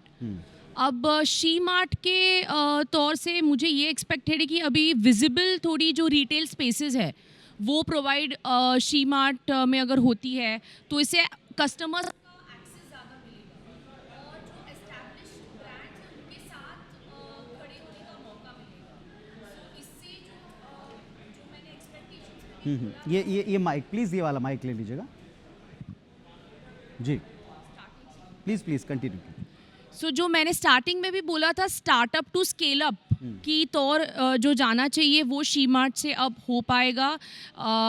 Visible locations पे स्पेसेस मिलना, कस्टमर्स को एक्सेस देना, इससे क्या है बेटर प्राइजेस पे जो है प्रोडक्ट्स बेचे जाएंगे और जहाँ पे बेटर प्राइजेस रहेगी और ज़्यादा टर्नओवर आएगा तो it will help them finances जो उन्हें मिलना है, जो क्रेडिट स्कोर्स है उनके वो बढ़ेंगे। सो ये उम्मीद है कि शी मार्ट फाइनली ऐसा टर्न आउट होना चाहिए। रवि जी, अभी इसमें 1 लाख करोड़ के रक्षा बजट की बढ़ोतरी भी हम इसमें देख रहे हैं और कुछ खास संस्थानों के ऊपर भी निवेश करने की बात है जो रक्षा क्षेत्र में अनुसंधान को डेवलप करते हैं। मौजूदा समय में विश्व में बहुत सारे देश आपस में उलझे हुए हैं, सीधे संघर्ष में हैं, कोल्ड वॉर की स्थिति में है या सीधे वॉर लड़ रहे हैं। इस समय ये बजट और बजट का साइज हालांकि बहुत डिस्क्राइब नहीं किया, लेकिन ये ज़रूर कह दिया है कि आपको इसमें अनुसंधान बढ़ाना है। देखिए, हमने भी अभी सिंदूर ऑपरेशन किया था और अपनी भी, और उसमें जो इंडिजिनसली डेवलप जो थे, आकाश हुआ या ब्रह्मोस हुआ, उसका हमने असर देखा था। तो और जिस तरीके से जियोपॉलिटिकल सिनारियो पूरी दुनिया में बदल रहा है, अमेरिका का कोई भरोसा नहीं है, ट्रंप हर दिन अपने बयान बदलते हैं, पूरा जो सिनारियो पूरा चेंज हो रहा है। तो इस समय सबसे उचित यही है कि डिफेंस जैसे सेक्टर में हमको सेल्फ सस्टेन होना चाहिए, हमें खुद अपने औजार और अपने हथियार डेवलप करने चाहिए और इसी लक्ष्य को लेकर ये सरकार चली है। हालांकि ये पहले से भी लक्ष्य रहा है कि हम जो भी हथियार या बनाते हैं और काफ़ी सारा हम एक्सपोर्ट ऑलरेडी करने भी लगे हैं, तो अगर इसके ऊपर फोकस है और ये बहुत ज़रूरी है आजकल के जियोपॉलिटिकल सिनारियो में, हम किसी के ऊपर भी विश्वास नहीं कर सकते या भरोसा नहीं कर सकते। तो जो भी हथियार हो या जितने भी मॉडर्न वेपनरी हो वो हमें अपने देश में ही प्रोड्यूस करनी पड़ेगी, उसकी टेक्नोलॉजी R&D सब करना पड़ेगा और लगता है कि वो फोकस सरकार ने इस बजट में दिखाया है। और एक बड़ा जो इस पूरे बजट का हाईलाइट रहा था, जिसको हमने शुरुआत से महसूस किया था कि अब की बार MSME के ऊपर या टेक्सटाइल इंडस्ट्री के ऊपर, लोगों के स्किल डेवलपमेंट के ऊपर बहुत काम है, क्योंकि श्रम या सर्विसेज सेक्टर के ऊपर भारत ने ये शुरुआत से माना है कि हमारे पास की जो युवा ब्रिगेड है, अगर उसको ट्रेन किया जाए तो ये काफ़ी कुछ दे सकती है। चीन एक दुनिया का ऐसा देश है जो मैन्युफैक्चरिंग हब है, लेकिन अगर हमें मैन्युफैक्चर की तरफ जाना है या किसी जगह अपने युवाओं को भेजना, तो उनका स्किल डेवलपमेंट करना बहुत ही ज़रूरी है। इस पॉइंट के लिहाज से क्या सही तैयारियां हैं डॉक्टर ठाकरे जी?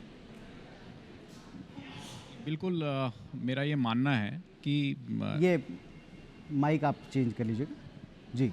जी, जैसा कि आप चाइना का उदाहरण दे रहे थे, तो चाइना में एक बात है कि व्यक्ति जो भी जितने भी लोग हैं वो सब कमाऊ होते हैं। मतलब वहाँ पर नियम है कि जो शाम को लौटेगा वो पैसे लेकर लौटेगा, भले वो 2 रुपये हों या 100 रुपये हों। ये फार्मूला अब इस बजट या लगातार जो पिछले कुछ बजट है वो हम यहाँ पर भी भारत में भी देखने मिल रहा है, क्योंकि इस तरीके से जैसे जैसे आप योजनाएं देखिए, जैसे IT से जुड़े जो स्टूडेंट्स हैं उनके लिए सेमीकंडक्टर की जो बड़ी योजना आ रही है, वो इस तरीके की योजनाएं हैं। जो दूसरे स्वरोजगार MSME की जैसे आप बात कर रहे हैं, तो ये स्वरोजगार से जुड़े मामले हैं। इसमें प्रत्येक व्यक्ति को काम, प्रत्येक जो भी युवा है उसको काम मिले, ये बहुत ही इम्पॉर्टेंट सरकार को लगता है। और ये बहुत ही बेहतर ये भी है, विषय भी है, क्योंकि एक व्यक्ति जब कमाता है तो वो अपने साथ साथ पूरे समाज का डेवलपमेंट करता है। तो छत्तीसगढ़ जैसे छोटे राज्य हैं, वहाँ पर भी अब देखिए आप युवाओं के लिए किस तरीके से नई योजनाएं आ रही हैं। तो जैसे जैसे युवा बढ़ेंगे, जैसे जैसे लोगों के हाथों में काम आएगा, तो निश्चित रूप से एक पूरे विकास होगा, पूरे समाज का विकास होगा, पूरी अर्थव्यवस्था का विकास होगा। तो सरकार यही चाहती है कि फाइनली उसका पूरा जोर ये रहता है कि सिर्फ एक ही विषय पर या एक ही क्षेत्र में विकास ना हो, पूरा ओवरऑल विकास हो। तो ये प्रत्येक हाथ को यदि काम मिलेगा तो प्रत्येक घर में ज़्यादा से ज़्यादा पैसे आएंगे और उससे समाज का विकास और हमने देखा भी रोजगार को लेकर, और फिर वापस हम कहेंगे गाइड्स वगैरह को लेकर जो घोषणाएं, उसमें भी अलग अलग स्पेसिफाई केंद्रों को भी इन्होंने कहा है। कुछ और रिएक्शन है, सुनवाते हैं। OP चौधरी साहब का रिएक्शन आ रहा, सुनिए जरा। निर्मला सीतारमण जी, और आज हमने निर्मला सीतारमण जी देश की नारी शक्ति की प्रतीक, जिन्होंने 9वें बार लगातार बजट प्रस्तुत किया, जो भारत देश में लगातार 9 बार बजट प्रस्तुत करने का अपने आप में एक नया रिकॉर्ड है। आदरणीय नरेंद्र मोदी जी के नेतृत्व में राजनीतिक स्थिरता के साथ, भारत देश की जनता जनार्दन के आशीर्वाद के साथ नरेंद्र मोदी जी की सरकार तेजी से काम कर रही है और एक स्पष्ट विजन के साथ 2047 के विकसित भारत के विजन के साथ ये सरकार काम कर रही है।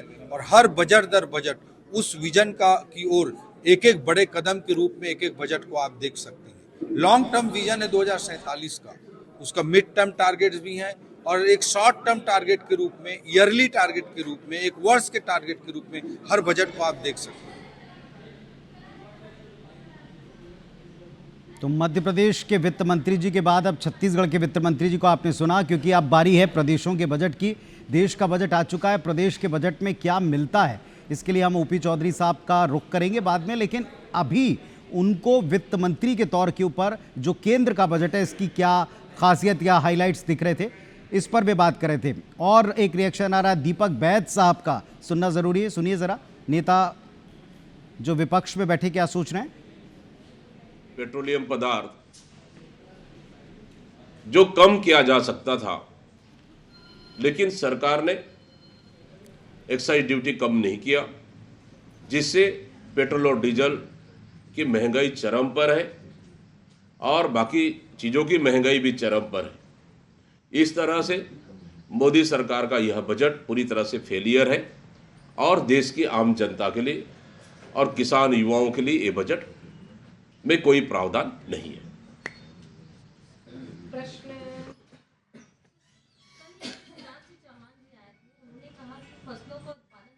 कोई उनको इसमें खास बात नजर नहीं आती। विपक्ष के नेताओं की प्रतिक्रिया इस बजट को लेकर थोड़ी निराशावादी दिखाई पड़ रही है। वो कह रहे हैं इसमें कुछ खास है नहीं। अब आ रही है आप सबके फाइनल कमेंट्स की बारी कि इस बजट को लेकर ओवरऑल निचोड़ अगर आप निकालना चाहें तो किस किस्म का बजट आपने इसमें देखा। चूंकि सबसे पहले हमारी नज़र रहती है टैक्स को लेकर कोई परिवर्तन इसमें हुआ नहीं है, कोई बहुत बड़ी घोषणाएं नहीं हुई हैं, जो उम्मीद आपने लगा रखी थी वो बहुत ज़्यादा इसमें पूरी नहीं हुई, लेकिन हाँ कुछ सुधार इसमें ज़रूर हुए हैं। वहीं से शुरुआत करूँगा, हमारे साथ में चार्टेड अकाउंटेंट भावेश मित्तल जी। भावेश जी, फाइनल कमेंट आपका इस बजट पर।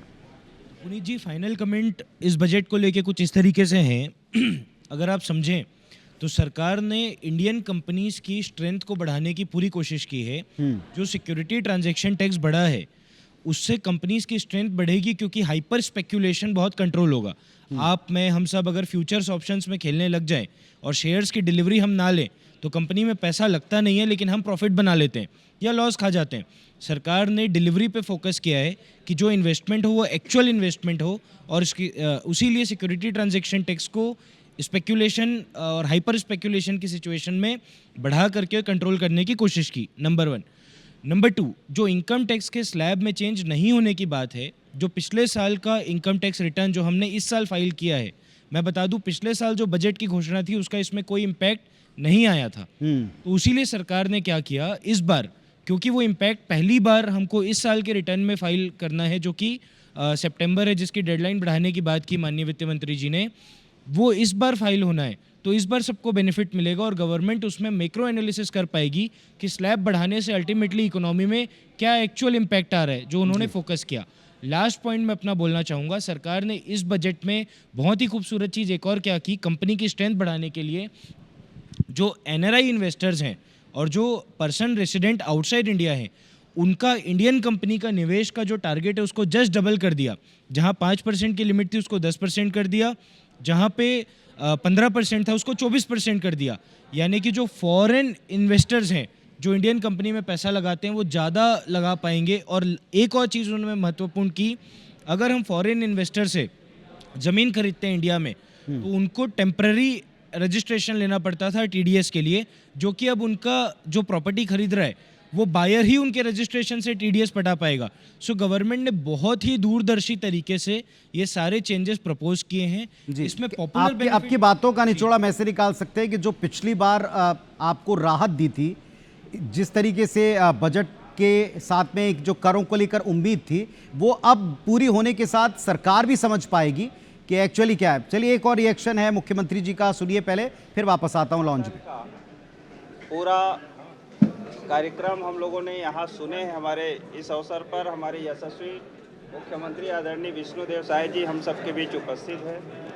आप सभी मीडिया साथियों के साथ अपनी बातें रखते हुए आगे के लिए मैं आमंत्रण करता हूँ आदरणीय मुख्यमंत्री जी से। माननीय, आज का दिन बड़ा पावन दिन है। संत रविदास जी की जयंती है, आज माघी पूर्णिमा भी है और राजिम के त्रिवेणी संगम में आज से राजिम कुंभ कल्प का शुभारंभ भी है। तो ऐसे सभी पावन दिवस की समस्त छत्तीसगढ़ वासियों को बहुत बहुत बधाई, शुभकामनाएं। और ऐसे अवसर पर आज भारत सरकार का वर्ष 2026-27 का आम बजट कर्तव्य भवन में पहली बार प्रस्तुत हुआ है और देश की वित्त मंत्री श्रीमती निर्मला सीतारमण जी ने प्रस्तुत किया है। माननीय हमारे देश के यशस्वी प्रधानमंत्री श्री नरेंद्र मोदी जी के मार्गदर्शन पर। और ये बजट विकसित भारत और सुनहरे भारत की दिशा में एक ऐतिहासिक दस्तावेज है। इसके लिए मैं समस्त छत्तीसगढ़ की 3 करोड़ जनता की तरफ से हमारे देश के यशस्वी प्रधानमंत्री श्री नरेंद्र मोदी जी और वित्त मंत्री श्रीमती निर्मला सीतारमण जी को बहुत बहुत बधाई देते हैं, शुभकामना देते हैं। और आज कर्तव्य भवन से प्रस्तुत इस बजट में 3 कर्तव्य के तरफ विशेष फोकस किया गया है, जिसमें पहला है आर्थिक विकास और रोजगार बढ़ाना, दूसरा है जनता की आकांक्षाओं को पूरा करना और तीसरा है सबका साथ सबका विकास सुनिश्चित करना। और इस बजट में वित्त मंत्री जी ने देश के गरीब, किसान, युवा, महिला, मध्यम वर्ग और श्रमिक वर्गों के उत्थान के लिए विशेष उनका फोकस है। और इस बजट से हमारे छत्तीसगढ़ जैसे प्रदेश को बहुत ही लाभ होने वाला है। इस बजट में किसानों के लिए बहुत ध्यान दिया गया है। किसानों की आय कैसे बढ़े, खेती का व्यवसाय कैसे बढ़े, इसके लिए बजट में उपाय किए गए हैं। और एआई के माध्यम से भी खेती कैसे बढ़े, इसलिए एआई पर भी फोकस किया गया है। साथ ही कृषि उत्पादन के साथ साथ पशुपालन, डेयरी उद्योग को भी बढ़ावा देने के लिए इस बजट में विशेष फोकस है। और महात्मा गांधी ग्राम स्वराज की पहल पर ग्रामीणों को स्थानीय उद्योग और हस्तशिल्प में काम करने के अवसर दिलाने के लिए भी इस बजट में प्रावधान है। युवाओं के रोजगार के लिए भी इस बजट में विशेष फोकस किया गया है।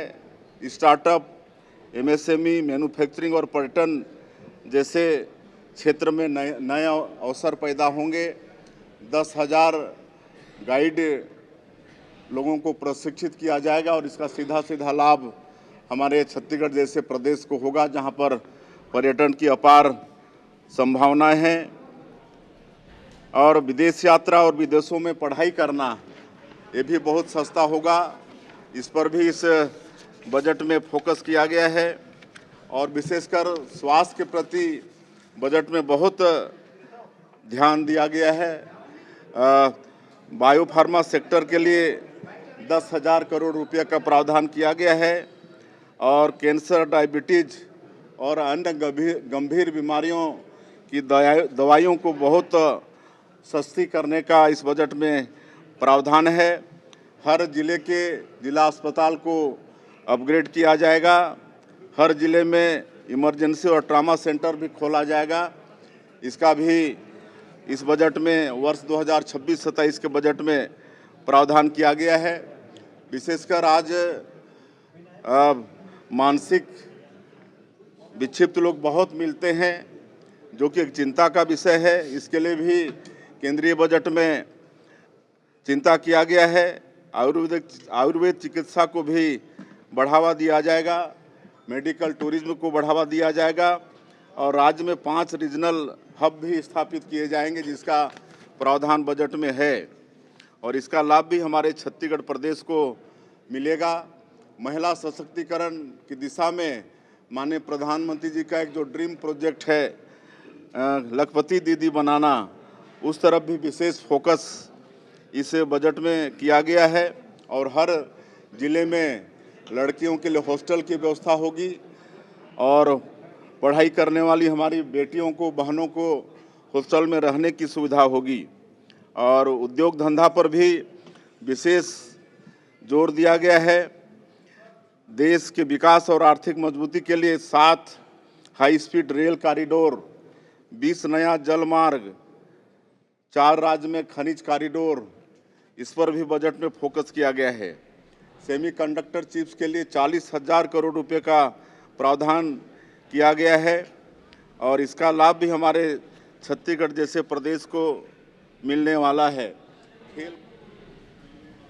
तो छत्तीसगढ़ के मुख्यमंत्री विष्णुदेव साय जी को आप सुन रहे थे, जिनकी प्रतिक्रिया इस बजट को लेकर अहम है। उनका यह मानना है कि युवाओं के रोजगार की दिशा में केंद्र सरकार के कदम, महिला सशक्तिकरण की तरफ कदम, युवा उद्यमियों को ट्रेनिंग देने के पर्पज से किए गए काम, इनका रिफ्लेक्शन आने वाले वक्त में राज्यों में भी दिखाई पड़ेगा। एक फाइनल हम सबसे एक रिएक्शन ले रहे थे और अब चूंकि एक रस में बजट नंबर्स का खेल होता है तो आप इसे 10 में रैंक भी कर सकते हैं कि आपके मुताबिक 10 में क्या इसका रैंक है। चूंकि हम मित्तल साहब से बात कर रहे थे, भावेश मित्तल जी से। भावेश जी, आपके मुताबिक ओवरऑल अगर आप इसे 1 से 10 की रैंकिंग देना चाहें, क्या देंगे? तो सर, अगर मैं 1 से 10 में इसको रैंक देना चाहूँ तो मैं 8 दूंगा, क्योंकि कुछ चीज़ें जो कॉमन मैन के एक्सपेक्टेशन की थी वो फुलफिल कम दिख रही है। जो मिनरल कॉरिडोर है वो हमारे स्टेट में और मध्य प्रदेश तक एक्सटेंड हो सकता था, बट ओवरऑल इकोनॉमी को स्ट्रेंथन करेगा ये बजट, ये निश्चित है। एंड ये 8.5 के आसपास बहुत अच्छे से इसको रैंकिंग की जा सकती है। जी, डॉक्टर सौरभ तोमर साहब। मेरी रैंकिंग जी वो बोलिए। मेरी रैंकिंग इस बजट को 7 है। उसका रीज़न है कि इन्होंने लॉन्ग टर्म प्रोस्पेक्ट तो बहुत अच्छा सोचा है, लेकिन इनिशियल कंजम्पशन को बूस्ट करने के लिए बहुत ज़्यादा नहीं है। मतलब जो मिडिल इनकम कंजम्पशन है उसको जो बूस्ट करना ज़रूरी है अभी के सिनेरियो में, ग्लोबल सिनेरियो में, उसके लिए कुछ ज़्यादा नहीं है।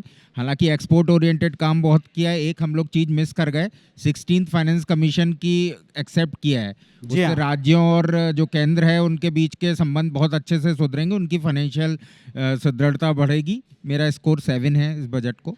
चलिए 7, 10 में से 7 अंक दिए हैं। अनुजा जी, श्री मार्ट को लेकर आप अपनी राय व्यक्त कर रही थी, आपने एक मॉडल भी बताया, बीच बीच में रिएक्शन आ गए, उसे सम अप करते हुए कितना रैंक देंगे? मैं भी 7 रैंक दूंगी, बिकॉज 100% एक 2-3 जो इम्पोर्टेंट पॉइंट, जैसे रिवाइव किया है ट्रेडिशनल इंडस्ट्री को यहाँ पे। एक ये बजट ऐसा है जो थोड़ा एस्पिरेशन से अचीवमेंट तक भी लेके जा रहा है। एक क्लियर शिफ्ट दिख रहा है कि हम अभी वेलफेयर से वेल्थ क्रिएशन की तरफ जा रहे हैं। बट येस, थोड़े बहुत और टैक्सेशन के पर्सपेक्टिव से कॉमन जो जनता है उनके लिए और भी कुछ अगर आता तो लिटिल और बेटर होता था। बट डेफिनेटली आत्मनिर्भर विकसित भारत और एक सेल्फ रिलायंस की तरफ ये ज़रूर जा रहा है बजट। तो चलिए 7 की मार्किंग थोड़ी ज़्यादा दिख रही। कबीर चंद्राकर जी, कृषि के सेक्टर से। सर, मैम ने पहले कहा था कि पोटेंशियल को परफॉर्मेंस में बदलना, तो मुझे लगता है कि एग्रीकल्चर की, जैसे हम लोग उस दिन भी बात कर रहे थे, तो जिस तरह से फोकस दिख रहा है, ये मुझे तो लगता है कि बहुत ही अच्छा गवर्नमेंट का ये रुख है और इससे ज़रूर विकसित भारत जो 2047 की हम बात करें। एक छोटी सी रोचक जानकारी आप लोगों को देता हूँ सैंडलवुड के बारे में। सैंडलवुड मैच्योर होने में, नॉर्मल जो सैंडलवुड है 20 से 25 साल करीब लगता है। करेक्ट। और 2047 अगर हम देखें तो 20 साल ही है। इनफैक्ट टिश्यू कल्चर वाला वेराइटी, कुछ एक वेराइटीज़ मैंने भी यहाँ लगाई हैं, वो 15 साल में डेवलप हो जाता है। तो अगर 2047 के खजाने भरने की बात करें या तब हम डेवलप्ड होंगे उसकी बात करें, आप थोड़ा सा खुश हुए तैयारी इस यहाँ चीज़ से को सुन के? शुरू हो गई है, ऐसा हम कह सकते हैं। मैं वही कह रहा हूँ, आप थोड़ा प्रसन्न हो गए इसलिए। दूसरी बात यह है कि जो हाई वैल्यूड क्रॉप्स की बात हो रही है, मैं एक और जानकारी देना चाहता हूँ कि छत्तीसगढ़ जैसी जगह पे मैंने खुद एवोकाडो लगाया और सक्सेसफुली वो ग्रो हो रहा है। तो इस पे और काम करने की ज़रूरत है। ब्लैकबेरी मैंने ग्रो किया हुआ है, यहीं रायपुर की बात कर रहा हूँ मैं। तो गवर्नमेंट का अगर उस डायरेक्शन में ध्यान जा रहा है तो इसका ये मतलब है कि हम एक पॉजिटिव डायरेक्शन की तरफ अग्रसर हैं। और रैंकिंग आपकी भी 10 में से 7 की है? मैं तो 9 दूंगा। एक इसलिए काट रहा हूँ क्योंकि हॉर्टिकल्चर क्रॉप्स में और थोड़ी मुझे उम्मीदें थी इंफ्रास्ट्रक्चर डेवलपमेंट को लेकर के, उस बारे में बात नहीं हुई है। वेल, आपने और अच्छी रैंकिंग दी। अभिनव जी? मुझे लगता है ये एक डेफिनेटली विकसित और आत्मनिर्भर भारत की तरफ ले जाने वाला बजट है। इसमें युवाओं को, फीमेल्स को एंड छोटे बिजनेसेस को साथ में लिया गया है। उनके training, skill development and focus approach लिया गया है, including new technologies like semiconductor, data centres and manufacturing also. और साथ में फंडिंग की व्यवस्था की गई है, क्लस्टर डेवलपमेंट किया गया है ट्रेडिशनल बिजनेसेस का, तो बहुत ही दूरदर्शी है। सो मुझे लगता है it's a solid 8.5 to 9 ranking budget, जिसके रिजल्ट हमें आने वाले समय में ज़रूर बहुत पॉजिटिव दिखेंगे। रैंक कितना करते हैं आम आदमी के लिए कुछ कमी रह गई करों में, but I think that can be done in a later budget. कितना रैंक देते हैं आप इसे? 8.5 से 9 के बीच में। 8.5 से 9 का। जसप्रीत जी, अब आपकी बारी। पुनीत जी, मैं रैंक वाले आंकड़ों के जाल में फंसना नहीं चाहूँगा, उसके लिए एक्सपर्ट्स बैठे हैं, दे आर जो मेरे से ज़्यादा बेहतर कर पाएंगे, पर मैं 1 मिनट जरूर लूँगा आपका। मुझे तो इस पूरे बजट में ना कहीं सरकार एक मैसेज देती हुई दिख रही है। हर चीज में आप देखिए, जब वो टूरिज्म की बात करते हैं तो उसको कहीं ना कहीं विरासत और धर्म से जोड़ते हैं, तो वो आपको अपनी पुरानी जड़ों की तरफ वापस लेके जा रहे हैं। जब वो लेदर और टेक्सटाइल एक्सपोर्ट की बात करते हैं तो आपको बहुत ध्यान रखना पड़ेगा कि बांग्लादेश लेदर और टेक्सटाइल का सबसे बड़ा उत्पादक है। ये एक बांग्लादेश को बहुत कड़ा मैसेज देने का प्रयास है। जब वो शुगर, कैंसर सहित 7 अन्य घातक बीमारियों की दवाइयों को सस्ता करते हैं तो सरकार की संवेदनशीलता दिखती है इसमें। जब वो कंटेनर की बात करते हैं तो मैं आपको बता दूं, मेरे जो मित्र व्यापार के क्षेत्र में एक्सपोर्ट करते हैं, सबसे बड़ी अगर कोई कमी है तो वो कंटेनर्स की है, जिसके लिए हमारे को बहुत ज़्यादा डिपेंडेंट बाहर की कंपनियों के ऊपर रहना रहता है। तो कंटेनर के निर्माण पे फोकस किया है। जल मार्ग से ट्रांसपोर्टेशन, चूंकि हिंदुस्तान एक अगर भौगोलिक दृष्टि से देखें तो 3 तरह से समुद्रों से घिरा है, तो अगर ग्लोबली अगर हमारे को अपना बिजनेस डेवलप करना है तो हमारे को जल मार्ग से ट्रांसपोर्टेशन के ऊपर में फोकस करना पड़ेगा, जिसमें इन्होंने कंसंट्रेशन किया है। सोलार, बैटरी, माइनिंग के बारे में आपको बताऊं, अभी हम चैम्बर के कार्यक्रम में SCCL के रिटायर्ड ऑफिसर के साथ बैठे थे तो उन्होंने बताया कि माइनिंग में छत्तीसगढ़ के अंदर अकेले इतना स्कोप है कि हम अन्य किसी भी चीज से हमारी डिपेंडेंसी हट सकती है। मेडिकल टूरिज्म, मैं आपको बताऊं, मेडिकल टूरिज्म आप दिल्ली, बॉम्बे, हैदराबाद, बेंगलोर नहीं, रायपुर के सत्य साई हॉस्पिटल चले जाएं तो एनी टाइम 20-25 परिवार आपको अपने किसी परिजन का इलाज कराते हुए मिल जाएंगे। मेरे तो कई ऐसे NRI मित्र हैं जिनको अगर डेंटल रूट कैनाल भी कराना होता है तो वो विदेश से यहाँ चले आते हैं, क्योंकि आने जाने की टिकट वहाँ डेंटल रूट कैनाल कराने से सस्ती पड़ती है। तो यानी ये सरकार की अपॉर्चुनिटिस्टिक अप्रोच दिखती है कि वो कैसे इसको एक्सप्लोर कर सकती है। डेटा सेंटर, AI, यानी एग्रीकल्चर में जैसा कि अभी हमारे मित्र ने बताया कि हाई वैल्यू क्रॉप्स की तरफ हमारा फोकस जा रहा है। अब हम चावल और गेहूं बढ़ाने वाले लोग नहीं रह गए हैं। स्किल डेवलपमेंट के ऊपर रविकांत जी ने जैसा बताया कि बहुत शानदार तरीके से हमने उसको डिफाइन किया है। डिफाइन नहीं करने के कारण बजट का सही उपयोग नहीं हो पाता था। सेमीकंडक्टर्स, MSME के ऊपर में इतना फोकस, यानी शानदार विजनरी एक बजट में से कहूंगा, मैसेज गिविंग बजट कहूंगा। और मैं इसमें आप मतलब आपकी बातों से लगता है प्लानिंग वाला बजट ये बहुत प्लानिंग वाला, मैसेज गिविंग बहुत अच्छे से तैयार और ड्राफ्ट किया हुआ बजट। तो आप इसमें कोई रैंक नहीं करना चाहे? आपके मुताबिक तो मुझे लग रहा है आपने 10 में से 10 नंबर दे दिए। नहीं, मैंने फिर कहा 12 ना दे दे कहीं। मैंने फिर कहा ना, मैं आपको एक बताऊं, ये आंकड़े जो हैं ये बहुत मायाजाल होते हैं, मैं इनमें फंसना नहीं चाहूंगा। इसके लिए हमारे चार्टर्ड अकाउंटेंट्स हैं, नंबरों से हमेशा। थोड़ा सा कंक्लूड करने की बारी डॉक्टर ठाकरे, आप इस पर कोई कमेंट या एक लाइन में कहें तो कैसा बजट? विजनरी है, प्लानिंग वाला है, ये सुधारात्मक है, मजबूरी वाला है, क्या है? इसको भविष्य का बजट मानता हूं, क्योंकि इंफ्रास्ट्रक्चर, जैसा कि साहब बता रहे थे कि जल मार्ग पर फोकस्ड रहा ये, तो जल मार्ग ही नहीं, रेलवे को 47,000 करोड़ रुपए तो हमको दे रहे हैं, वो हमारे यहाँ पे चल रहे हैं। उसके बाद शहरी जो परिवहन है उस पर भी बड़ा काम हो रहा है, सड़कों पर काम हो रहा है। इतनी बड़ी जो विशाखापट्टनम 6 लेन बन रही है हमारे यहाँ से, तो ये कहीं भी अगर आपको डेवलप करना है तो आपको वहाँ का आवागमन डेवलप करना पड़ेगा, परिवहन डेवलप करना पड़ेगा। साथ ही एक थोड़ी सी जो पीड़ा है मन में कि ये मध्यम वर्ग को जितनी राहत मिलनी थी वो नहीं मिल पाई, जो टैक्स में हम सोच रहे थे। साथ ही जो मध्य प्रदेश, छत्तीसगढ़ जैसे जो छोटे राज्य हैं उसको विशेष पैकेज मिलना था, वो नहीं मिल पाया। तो एक थोड़ी सी जरूर एक पीड़ा है मन में, लेकिन फिर भी बजट तो 8 से 8.5 के बीच में बिल्कुल निश्चित रूप से 10 में मिलते हैं इसको। जी सलूजा जी, कुछ नंबर देना चाहेंगे इसको, बजट को? डॉक्टर मनविंदर जी। नटशल में कुछ पहले कंक्लूड करना चाहूँगा। नंबर जी सर, मेरी आवाज़ आप तक पहुँच रही है? जी सुन पा रहे हैं सर। जी सर, मैं नटशल में नटशल में मैं कुछ बातें रखना चाहूँगा। नंबर तो फिर देश दे ही देगा। सर, इस बजट में खेलो इंडिया को एक मिशन बनाना, यानी भारत की स्पोर्ट्स में भी अपस्किलिंग करना, भारत को ग्लोबल लेवल पर लेके जाने का एक विजन, ऑरेंज इकोनॉमी के बारे में बात करना, AI, data centres, inland and marine water lines को डेवलप करना, टैक्स कस्टम्स में प्रोसीजरल सिंप्लीफिकेशंस करना, पेनल्टीज़ को लेकर इनकम टैक्स में रैशनलाइजेशंस करना। ये सब चीज़ें बताती हैं कि ये बजट जो है लॉन्गर पीरियड के लिए देश को एक विजन दे रहा है, एक डायरेक्शन दे रहा है, और ऑब्जेक्टिव शॉर्ट टर्म गेन नहीं बल्कि medium to long term country का एक रोड मैप क्रिएट करना है, जो कि ठीक है। तो सर इस मुताबिक इन सारे पैरामीटर्स में आप रैंक क्या करेंगे? इसे कितना रैंक देंगे? सर, एक प्रोफेसर से मार्क्स लेंगे तो अच्छे बुरे सब हो जाते हैं, सब्जेक्टिव हैं। मैं जो है आइडियल आंसर बताने में ज़्यादा विश्वास रखता हूं, ना कि नंबर। तो मेरा आइडियल आंसर यही है। हाँ, यदि वित्त मंत्री जी इसमें कुछ टैक्स रैशनलाइजेशन भी करते, जो मुझे लगता है शायद 1 अप्रैल से लागू नए टैक्स कोड में हो सकता है, आने की उम्मीद हो, जो मैंने पहले चर्चा करी थी 30%। चलिए प्रोफेसर साहब बड़ी इजीली बच निकले, रैंकिंग देने से बच निकले। लेकिन एक फाइनल कमेंट आपका भी मैं चाहूंगा, आप भी अपनी बात रखिएगा और इसको रैंक दीजिएगा पटवा जी, क्योंकि सारे ऑलमोस्ट पॉइंट कवर हुए हैं, लेकिन कुछ छूटा हो तो आप बात रखते हुए इसे रैंक कर दीजिए।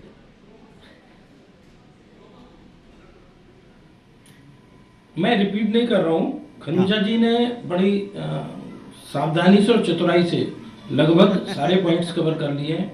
जहां किसानों की बात चलती है, चंद्राकर जी ने कवर किए हैं, और थोड़ी बहुत जो कमी रह गई थी वो हमारे दूसरे सलूजा जी ने कवर कर लिया है। पर मैं इतना बार कहना चाहूँगा, अभी तक एक नेगेटिव बात सुनी मध्यम वर्ग के लिए कुछ नहीं।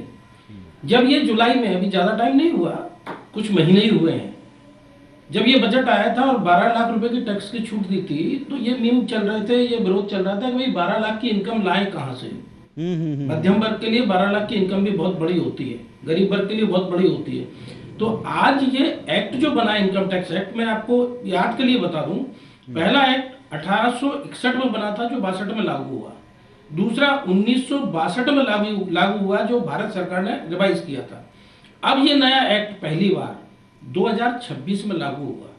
इनकम टैक्स एक्ट 3 ही भारत में आए। एक बहुत शॉर्ट एक्ट था जो 1845 में अंग्रेजों ने लाए थे। तो इनकम टैक्स एक्ट पहली बार आ रहा है, अभी वो किसी ने नहीं पढ़ा, किसी ने देखा नहीं है। अभी आएगा, उसमें क्या टैक्स रेट होगी, क्या छूट होगी, पर ये पहली बार है कि सजा की जगह पेनल्टी शब्द यूज होगा, कि कोर्ट चाहे तो पुराने केसेज में भी यहाँ थोड़ा सा क्लेरिफिकेशन। सर हम ये मान सकते हैं कि जो बात यहाँ पर कही थी आपने बहुत सही कहा कि यहाँ सलूजा साहब ने ऑल पॉइंट्स को कवर करके इसकी एक समरी दे दी। बस मैं आपसे पूछता हूँ, आप कोई रैंक देंगे, कोई नंबर देंगे इन्हें, अगर 10 में रैंक करना हो तो? छूट गई है अभी तक। जी जी बताइए बताइए। बिल्कुल बिल्कुल मैं बताऊंगा, पर एक चीज बताना चाहूंगा कि अभी तक जितने भी बजट आते थे, हम बीएससी एनएससी जो शेयर मार्केट होता था उसको कवर करते थे। पर मैं ये बताना चाहूंगा कि जो वर्ल्ड का मार्केट है गोल्ड सिल्वर का, जिसे हम स्टेट में भारत में एमसीएक्स कहते हैं, आज भारत में बजट के आने से पहले ही कहाँ 4 लाख रुपए से 2.5 लाख रुपए, 2,60,000 रुपए चांदी आ गई है। सोना 2 लाख रुपए से 1,60,000 से आज 1,40,000 तक आ गया है। तो ये क्या आपको लगता नहीं ये पहला बजट है जिसने पूरे विश्व में हलचल मचा दी है? आप केवल भारत की बात कर रहे हैं, हम प्रदेशों की बात कर रहे हैं। आज जैसे रिजल्ट आने के बाद विपक्ष के पास जैसे रह जाता ना साहब कि वो ईवीएम हैक हो गई या वोट चोरी हो गए, आज ऐसे ही नॉर्मली कोई भी विपक्ष वाले बात करेंगे तो बजट में वो कमियां निकालने की कोशिश करेंगे जो वास्तव में है नहीं। तो इसलिए मैं भी कोई मार्क्स नहीं देना चाहूंगा, पर इतना जरूर कहना चाहूंगा कि ये भले इनका 9वां बजट हो जी, पर मार्क्स इनको 9 से ज्यादा मिलना चाहिए, इससे बेहतर बजट। चलिए खैर, फाइनली सर जो आप बात कह रहे हैं जनता तो अपने हिसाब से रेट करती है, लेकिन हमारी तरफ से editor in chief Ravikant Mittal ji हैं जो पूरे पैनल को भी सुन रहे थे बजट को सुनने के बाद। क्या हम इसका पूरा निचोड़ निकालें मध्य प्रदेश, छत्तीसगढ़ और हमारे जैसे आगे बढ़ते हुए स्टेट्स को लेकर? देखिए, एक तो मैं और चीज़ दर्शकों को बता दूं कि भविष्य के लिए इतना सोचा गया है कि 2036 में हम ओलंपिक के लिए कर रहे हैं, तो इसलिए खेलो मिशन लाया गया कि भाई पता नहीं कि आप होस्ट कर रहे होगे और 10वें नंबर पर रहोगे टैली में, तो वो अच्छा नहीं लगता। तो ये फोकस उनका है, तो ये बिल्कुल भविष्य का बजट है। और मैं 2 रैंकिंग देना चाहूँगा। बजट का इंटेंट है उसके ऊपर मैं रैंकिंग 8 दूंगा, लेकिन बजट अगली रैंकिंग में जब अगले साल बजट आएगा कि 5 देता हूं कि वो कितनी हम बढ़ाएंगे, क्योंकि इंटेंट अच्छा है लेकिन कितना जमीनी उस पर अमल किया जाता है वो जरूर देखने वाली बात होगी। लेकिन ये बिल्कुल सही बात है जो सारी चीज़ों का जो निचोड़ निकल के आता है कि ये इमीडिएट फ़ायदे वाला बजट नहीं है, इसलिए मार्केट उसको उस तरीके से रिएक्ट कर रहा है। लेकिन लॉन्ग टर्म के लिए ये बजट है और हर चीज़ में लॉन्ग टर्म देखा गया है, चाहे कोई सी भी इंडस्ट्री हो, तो एक ये फ़ायदे वाली बात है देश के लिए और इकोनॉमी के लिए। तो जैसा अभी रवि जी ने और हमारे पूरे लाउंज ने इसे कंक्लूड किया है, उसके आधार के ऊपर 4-5 बड़ी बातें पूरी तरीके से क्लियर है, स्पष्ट है। नंबर एक बात यह कि ये 2047 के हिसाब से एक विजनरी बजट है, और जब आप किसी विजन पर आगे बढ़ते हैं तो इसमें प्लानिंग पार्ट ज्यादा होता है। अब इसका एग्जीक्यूशन, धरातल के ऊपर इसका उतरना कितने प्रतिशत और किस तेजी से, किस प्रिसेशन के साथ होता है, इस पर डिपेंड करेगा कि इस पर रैंकिंग नंबर्स देश की जनता इस बजट को, इस सरकार को, वित्त मंत्री जी को कैसे और कितने देती। बट ओवरऑल सबसे बात करके अगर आप इसका रैंक निकालना चाहें तो हम ये समझते हैं कि 7 से 7.5 के आसपास सभी ने तकरीबन इसको रैंक किया। एक बात। नंबर दूसरी बात ये कि करों को लेकर और कर पद्धति को लेकर, कर रियायतों को लेकर जो कुछ भी आपकी हमारी इनकम टैक्स को लेकर एक उम्मीद थी, चूंकि पिछले बार जो अच्छी घोषणा हुई थी उसका अमल जमीन पर, और अब की बार सजा का प्रावधान हटाकर उसकी जगह सिर्फ जुर्माने से काम चलाना, इसे कंप्लायंस में आने दें, इसे व्यवहार में आने दें। इसके बाद पता चलेगा कि इसका रिजल्ट देश की इकोनॉमी पर और हमारी आपकी इकोनॉमी की सेहत पर कितना पड़ने वाला है, हमारे अपने घर के बजट पर कितना पड़ने वाला है। आज के लिए इस लाउंज से फिलहाल रुक रहे हैं, लेकिन विश्लेषण रुकेगा नहीं। IBS 24 पर लगातार जैसे आपने बजट देखा, बजट का विश्लेषण देखा, इसके पोस्ट इंपैक्ट क्या होंगे इस पर भी नजर हमारी बनी रहेगी। बहुत शुक्रिया आपका हमारे साथ जुड़े रहने के लिए। खबरों और अपडेट के लिए लगातार देखते रहिए नंबर 1 न्यूज चैनल, आपका अपना IBS 24। नमस्कार।